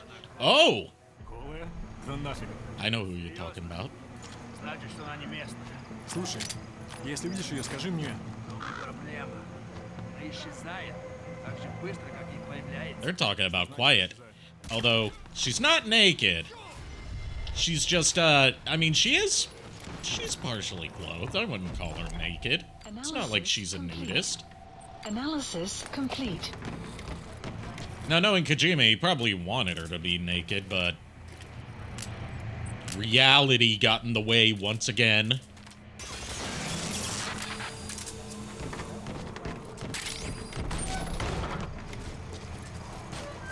damn reality forcing Hideo Kojima to be somewhat sensible instead of completely nonsensical.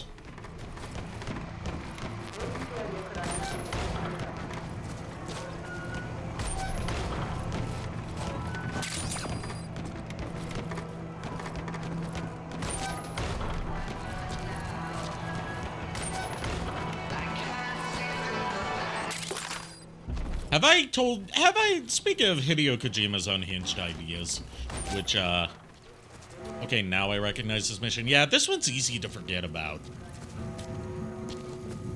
Sun will rise momentarily. But, speaking of, unhinged Hideo Kojima ideas, have I ever told you guys about, Just what we need to develop new weapons and equipment. the wildest idea that Hideo Kojima's ever had, and one that I genuinely hope he never gets to implement?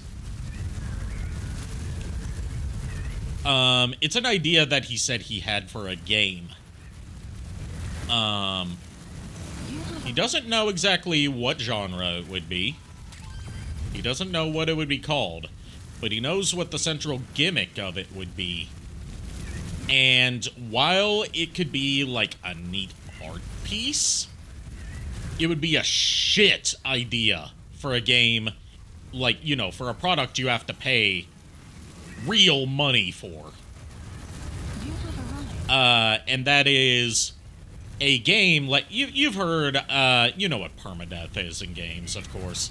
Like, how, like, for Hellblade Senua's Sacrifice, one of the things they hyped it up for, which ended up not really being the case in the final product, was that, like, you die once and then, you have to start the whole game over.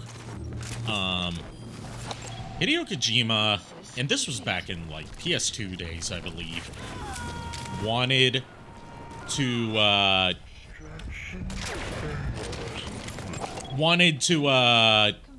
go even further with that concept and make a game that you play it, and if you die at any point, the game no longer boots up. So it is literally one life and you never get to play it again. Like, that would be cool for, like, you know, a free-to-play, like, art experience on the commentary of, like, Analysis complete. you know, the expendability of video game lives, but not as something you sell.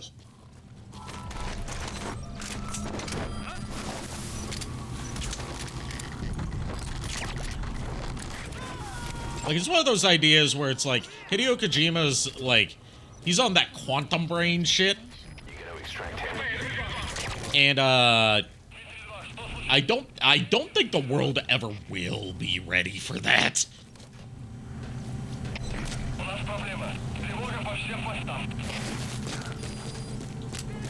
It's not even like a, I don't think the world's ready for this yet. It's like, I don't think the world's ever gonna be ready for a product, for a video game, an entertainment experience, where you only get to basically play it once. And the moment that you lose a life, you can just never play it again without buying a new copy.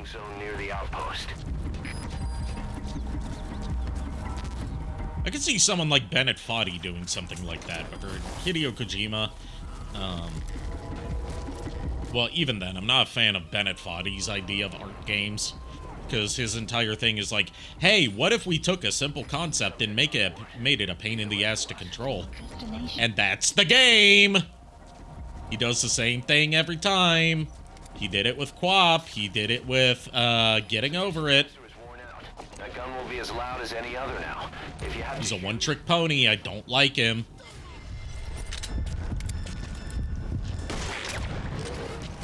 I could see 3 tries and you pay as you go for more lives, but yeah, $75 for one chance. No. Yeah, I agree on that. If anything, it should be, like, you know, something at an art exhibit, rather than something that's sold, either physically or on a digital store.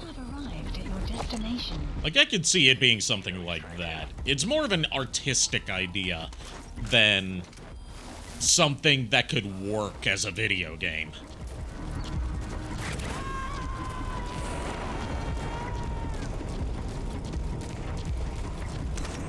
Subject on board. Leave the rest to us.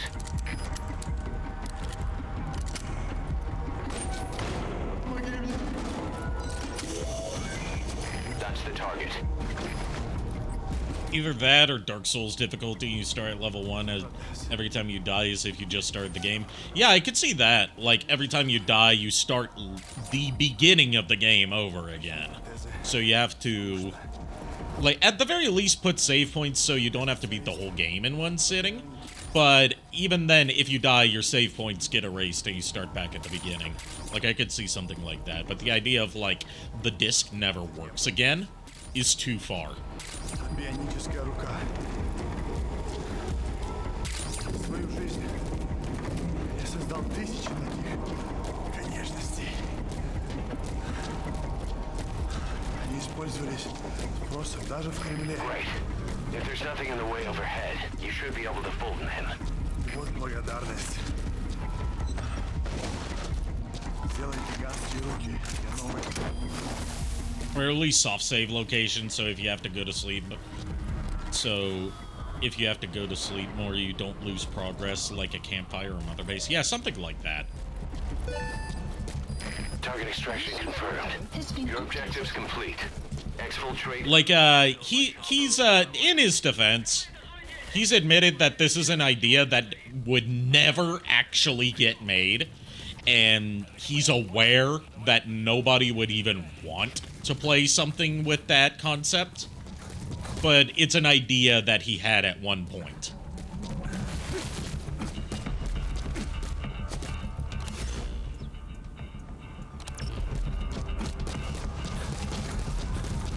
Like, it's his craziest idea he ever had for a game, to the point where even he knows that's something that would never be feasible. But I still like to talk about it in terms of, like, you know, there's something there that could be used for, like, an art game. You know, something that's less... Hey, welcome back. Yeah, just finished the homework. I'm just doing a few last-minute things, and I'm going to be turning it in just a moment. Okay. But basically, just kind of watching a video from Frontline, and then answering the questions that are asked in the worksheet. I have to do basically just fill in the blank stuff. Okay. So pretty easy to do. But I needed to mute myself and deafen myself just that way I could actually concentrate on the video. Yeah, I get you on that. But I didn't want to abandon the stream. I just want to be like, hey, I'm going I on didn't break for a figure few you minutes. were abandoning the stream unless you would say if you had to go. Yeah, I would have told you if I had to go. Yeah, I knew you were coming back. And if you didn't come back, it would just be because I decided to end the stream before you got back. Yeah.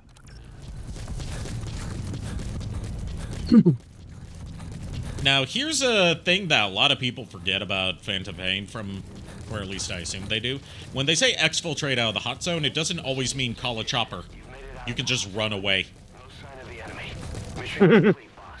Like that.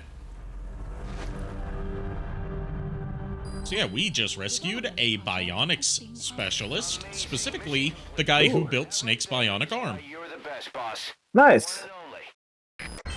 Hey, we got an S rank. Codename Chick. Yeah. I still don't know what any of the codenames mean. Mm. The engineer we rescued has been extremely cooperative. The guys on the R&D team are glad to have him aboard. Thing is, his specialty isn't mechanics, but something called bionics, engineering based on biology. He's already submitted a proposal for modifying your prosthetic arm. If you're interested, go ahead and give the development order. Here, you're going to love one of the upgrades we can get for the bionic arm. Well, two of the upgrades. But, one of them that is a fan favorite among players of the Phantom Pain is the rocket arm. where Snake shouts out, "Rocket punch!" and then shoots off his arm as a remote-controlled missile. Surveying enemy outposts, for example, or gathering manpower and resources. Of course, even you need...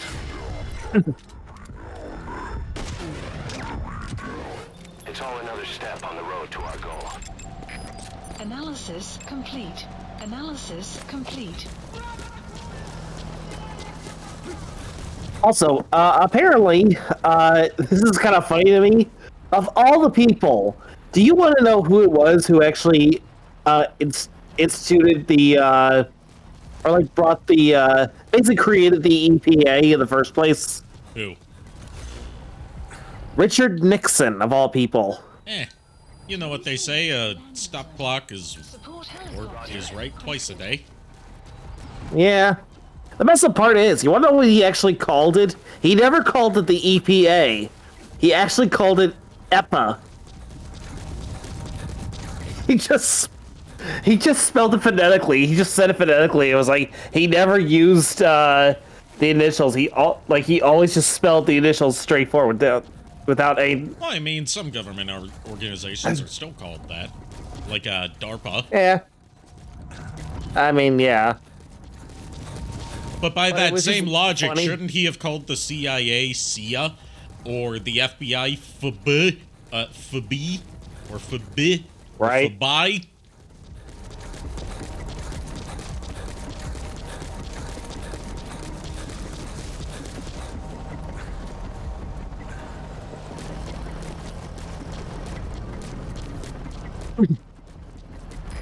Yeah. Arriving shortly at LZ.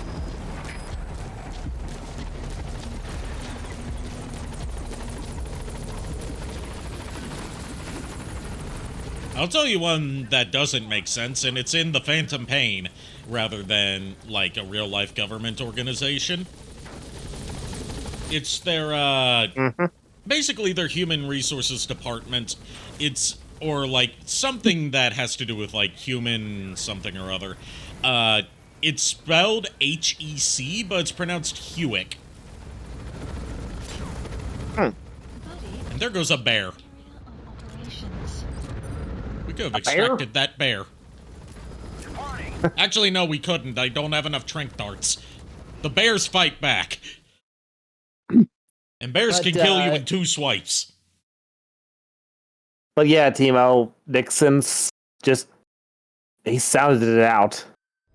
Do not trust that guy? Wow, you mean we shouldn't trust Richard Nixon? Who'd perish the thought? He's the most trustworthy president we've ever had. The best part is, like, despite the fact that Nixon instated it, apparently when, what was his name? Reagan took over, he was actually gutting the damn thing, even though yeah, it was, because Reagan was an absolute ghoul. Yes, he was.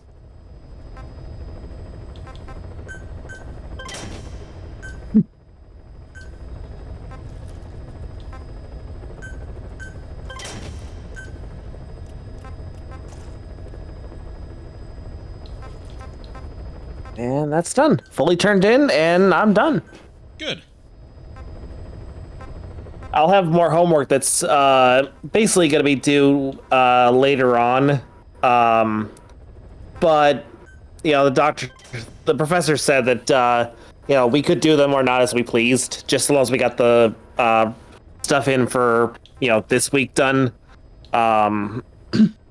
I intend to do some more of the homework that's going to be available over the course of the week, because after my arm's in a sling, I am probably going to be bored out of my skull, so I might as well just take the time and do some homework. Okay. That way I've got less to do when I come back. Please specify. Now we have to make an important decision thanks to the upgrades I got for my helicopter. Also, you missed me. I made Mother Base hot pink. Jeez. Mommy? Sorry. Mommy? Sorry. Mommy? Sorry. You're attracted to the Mother Base? No, it's a joke. It's a dumb joke, but it was a joke nonetheless. I mean, I ain't gonna shame you unless that's your kink, but Dude, it's not my but kink. you know what? I'm rooting for you. Be comfortable in your preferences.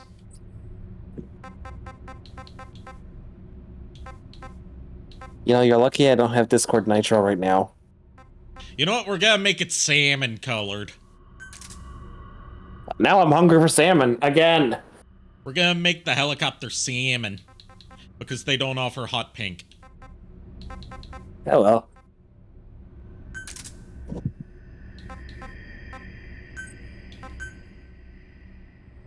Looks more like tuna to me. I don't know. I mean, I need a new tuna for my guitar.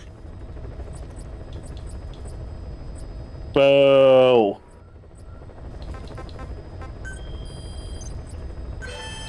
I mean, though I can see what I can see what you mean, Timo. It's just funny to me because I was like, you're thinking of the canned tuna. I was actually thinking of like the actual meat from the fish because I used to work at a fish market, so I've seen what tuna actually looks like coming straight out the bone.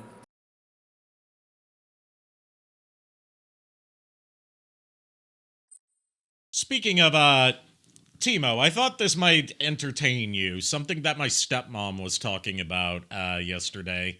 My stepmom's a realtor, just so you guys know. She's working with this, like, rich, yuppie couple from New York that are trying to move down here to North Carolina. Specifically around, like, the Charlotte area, right? Which is, like, the big metropolitan area of North Carolina. They're moving down from New York because they want to, like, downsize and lower their expenses. But, like, they, actually, no, it's not Charlotte that they're moving to, it's Pineville, which is a golfing town, basically. It's known for its golf courses and golf resorts. It's where my grandparents used to live. Anyways, when they were scouting the area of Pineville to, see, like, where they wanted to live, one of the questions they had is, where do you get the fresh fish around here? Coming from New York, where you can get fresh fish on any street corner. Did she actually put on like the whole accent? No. That was my addition. My stepmom's too boring for that. Okay. But they were asking where you get the fresh fish in this town, and my stepmom was like, you get it at the beach, which is on the other side of the state. I mean, some people have different priorities. See, that's a thing that my stepmom brought up in a rare moment of her actually having a good grasp on something.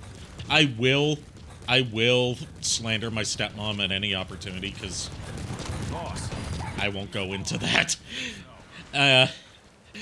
But those would be more likely city folk. Yeah, they're from New York City. Boss, got time to train with me? But, she said, like, they were moving down from, New York City to North Carolina to, like, a rich part of North Carolina because they wanted to downsize and cut down on their expenses because the property taxes are lower in North Carolina than they are in New York City. But then, like, they're moving to an area where it's got, like, a golf resort and a country club, and they're signing up for the country club, which requires getting a golf membership, which requires a $90,000 deposit and then a $12,500 annual fee. Not annual, monthly fee to upkeep.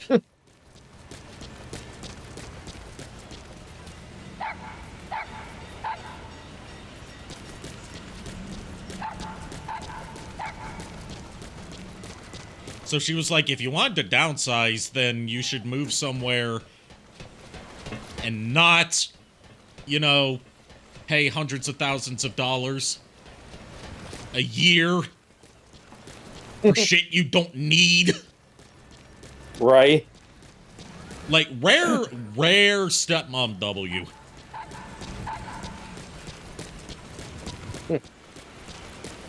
Like, to give you an idea of why I will absolutely slander my stepmom at any opportunity, she said to me, to my face, that Elon Musk can't be an idiot because look at how rich he is.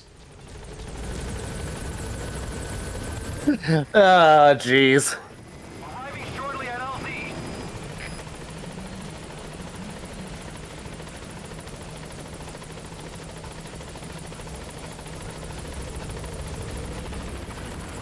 That just means he knows how to swindle other idiots. It also means that he was born already rich and just got richer. Yep. Remember, South African apartheid-era emerald mine with slave labor. Nowadays, he tries to claim that his family didn't have an emerald mine, even though in the past he said that they did, and it's provable that they did. Almost as if he's known for lying. But that can't be the case. He's a brilliant man. Yeah, he's a brilliant man. Just look at his greatest invention, the Cybertruck. Right. Which I saw 3 of in one day when I was visiting my sister. Yeah, I've seen probably like maybe 2 or 3 Cybertrucks since the accident.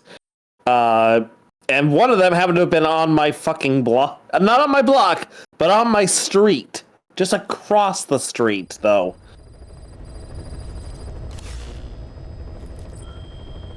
I was just like, that thing dares to enter my neighborhood to contaminate it with its bullshittiness.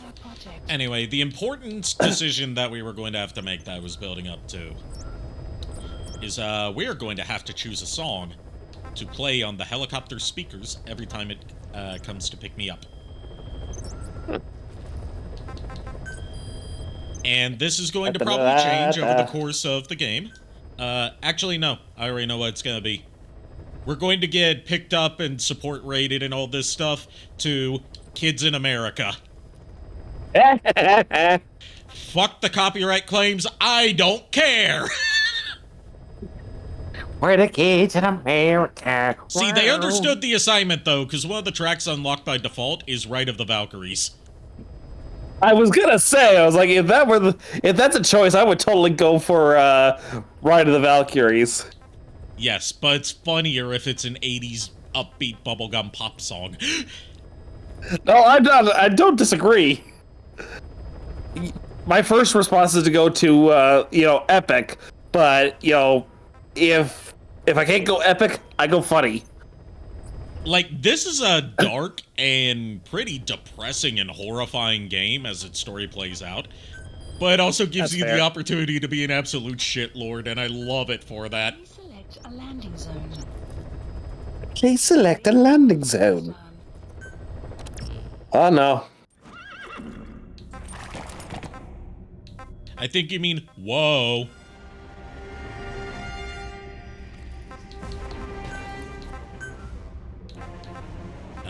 Let's see. We'll put on the standard sneaking suit. I've also got the tuxedo from the DLC.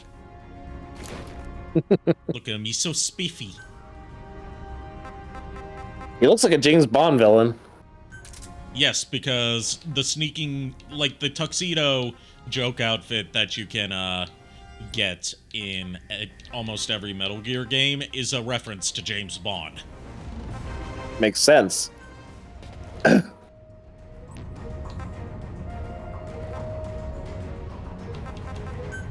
make sure to actually equip C4 instead of having to, not the smoke grenade. Well, I could use smoke grenades too. As you see one man, I see 4. Say 4. Oh god.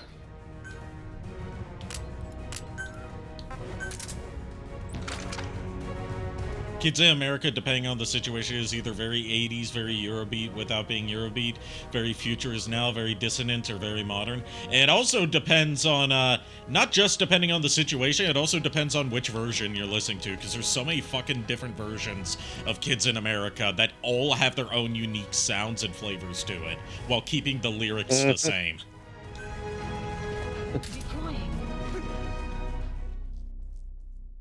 Like, there's, like, the original Kim Wilde version, of course.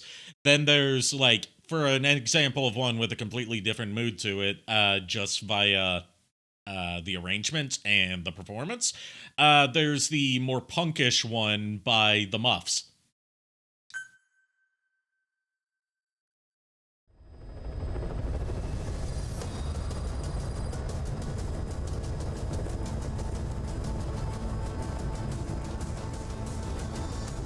And then there's the one by Len that played at the end of Digimon the movie. That's very much almost a note for note cover, just sounding a lot more 2000, like late 90s, early 2000s in the way that's mixed and the way that vocals are processed, and having a like turntable scratch breakdown at the end. Right. And also Done the music by a video fucking has monkey. And also, yeah, the music video has a monkey. Like I don't remember anything much about it other than clips from Digimon the movie, animated versions of the band members, and monkey. A monkey. Yeah. Like what I vaguely recall where it's like the monkey accidentally got left behind because he didn't get a chance to grab the rope in time before they were all taking off on a The monkey's also the one who works the turntables. I know, that's the only reason why he's there.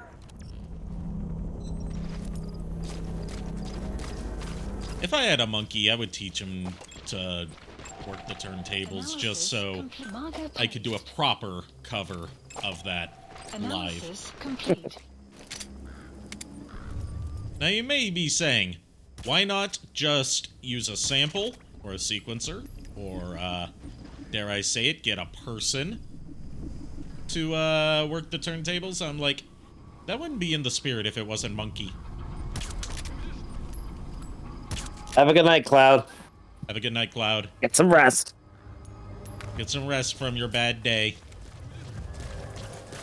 You deserve it.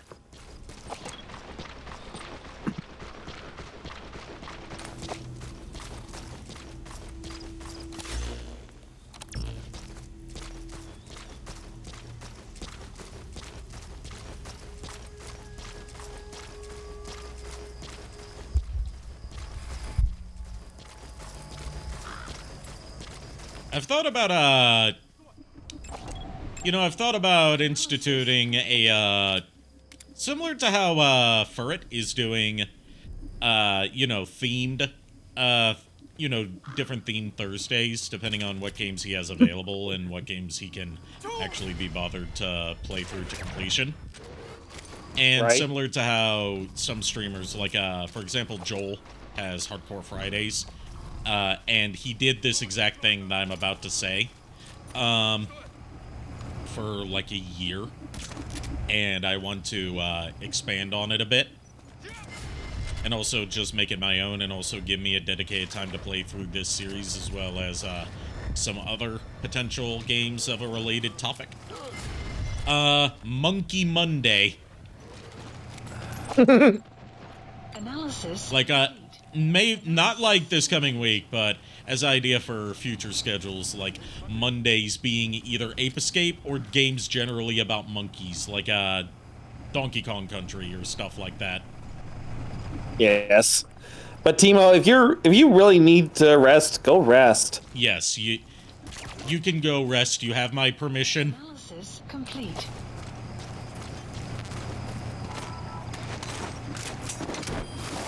And if you don't, then I'm demoting you to Scrub Monkey 3rd Class. Now go and mop up the dungeon. Subject on board. Leave the rest to us. You're really gonna make the imp mop up the dungeon. You're saying that like it's racist.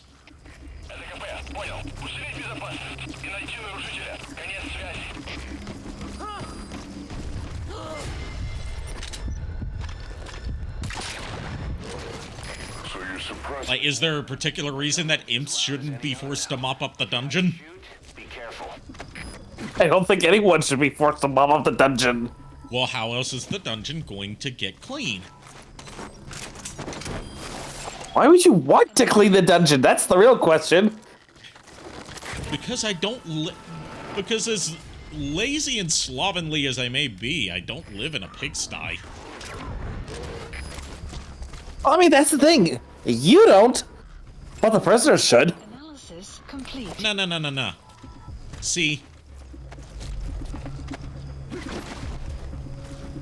You know what? No, I'm not gonna go into it. I'm just gonna leave you continuing to question why the dungeon needs to be mopped up.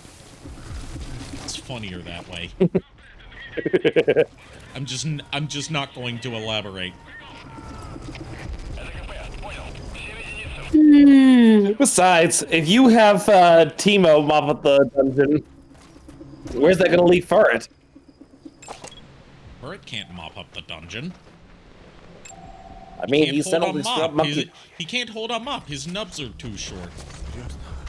Well, who said he had to use a mop? He at least dusts the dungeon with his damn tail. Yeah, but it doesn't need a dusting. It needs a mopping. Analysis complete. Well, what about all the cobwebs I saw down there last time I was there? Hey, if you disturb that, then you're disturbing the babies, okay? I don't want to piss off the arachnes that I have in my forces by getting rid of their children. Subject is in. Arrived at Mother Base. You gotta extract him. Development project has been added. What are you saying? Are you saying you want to abort the arachnes' children?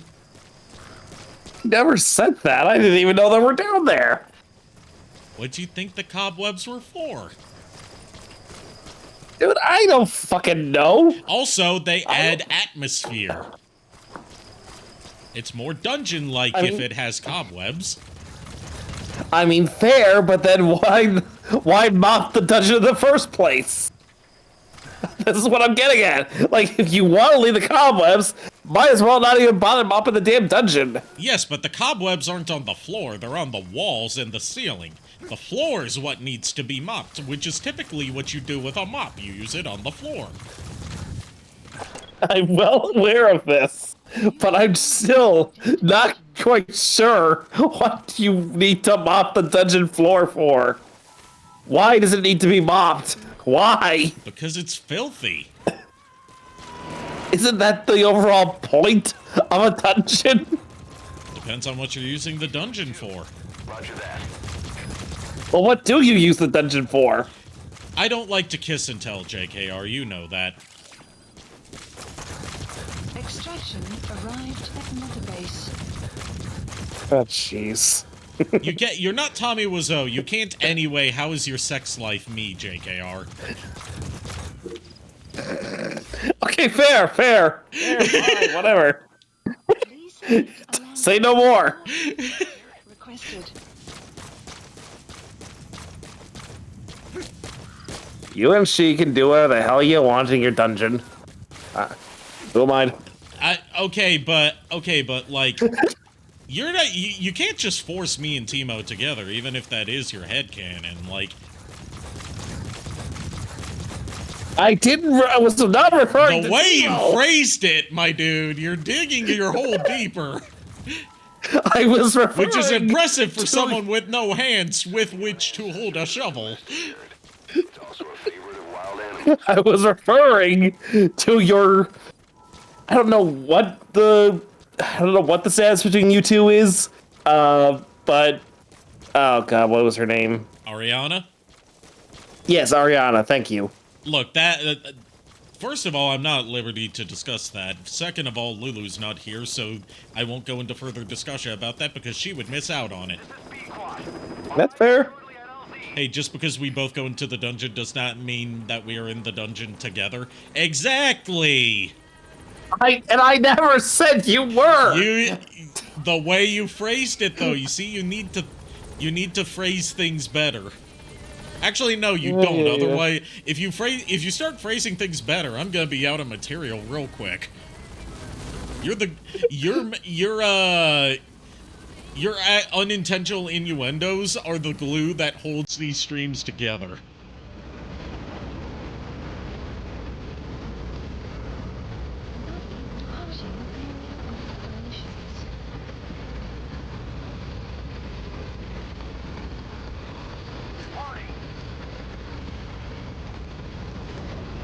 Are you giving me a death glare right now?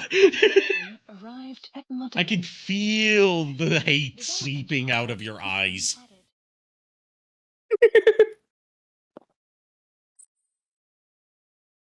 I mean, my eyes don't blink, so what do you expect? Side ops list update. Your smile also never fades. It physically cannot.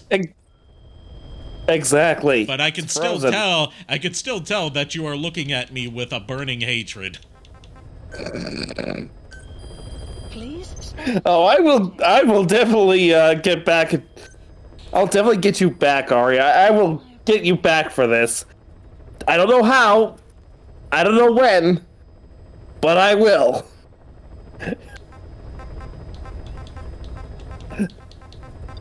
You've been saying that for a while, and you still haven't.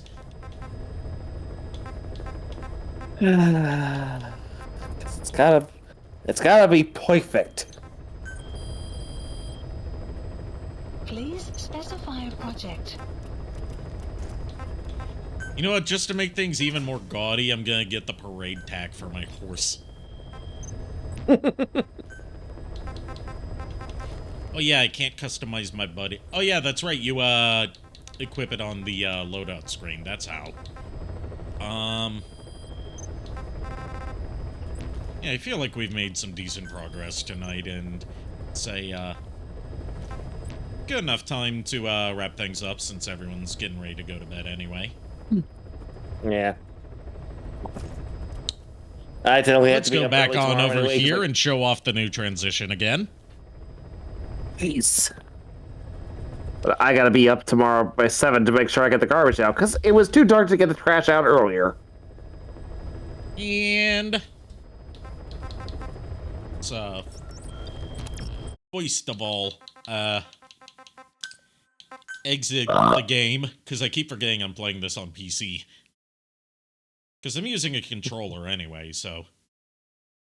Uh-huh.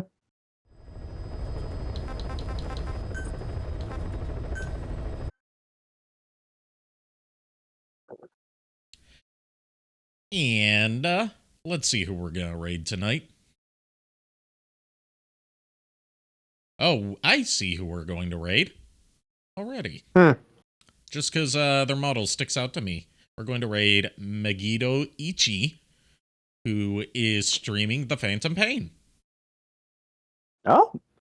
And I am in love with her model already. It's a PNG tuber model that's got some nice rigging to it. Nice. I also see two very big reasons to raid her. Thanks, everyone, for tuning in. Thank you to chat for keeping me very entertained tonight. Thank you to JKR for co-commentating with me tonight. I'll see you guys tomorrow night with part 3 of Transformers Earthfall. And until then, unpleasant dreams. Well, we're the boys of chorus. We hope you like our show. We know you're rooting for us, but now we have to go. Actually, no, I'm not gonna raid this person because she's in the middle of a big spoiler cutscene. So, no raid tonight. Good night, everybody.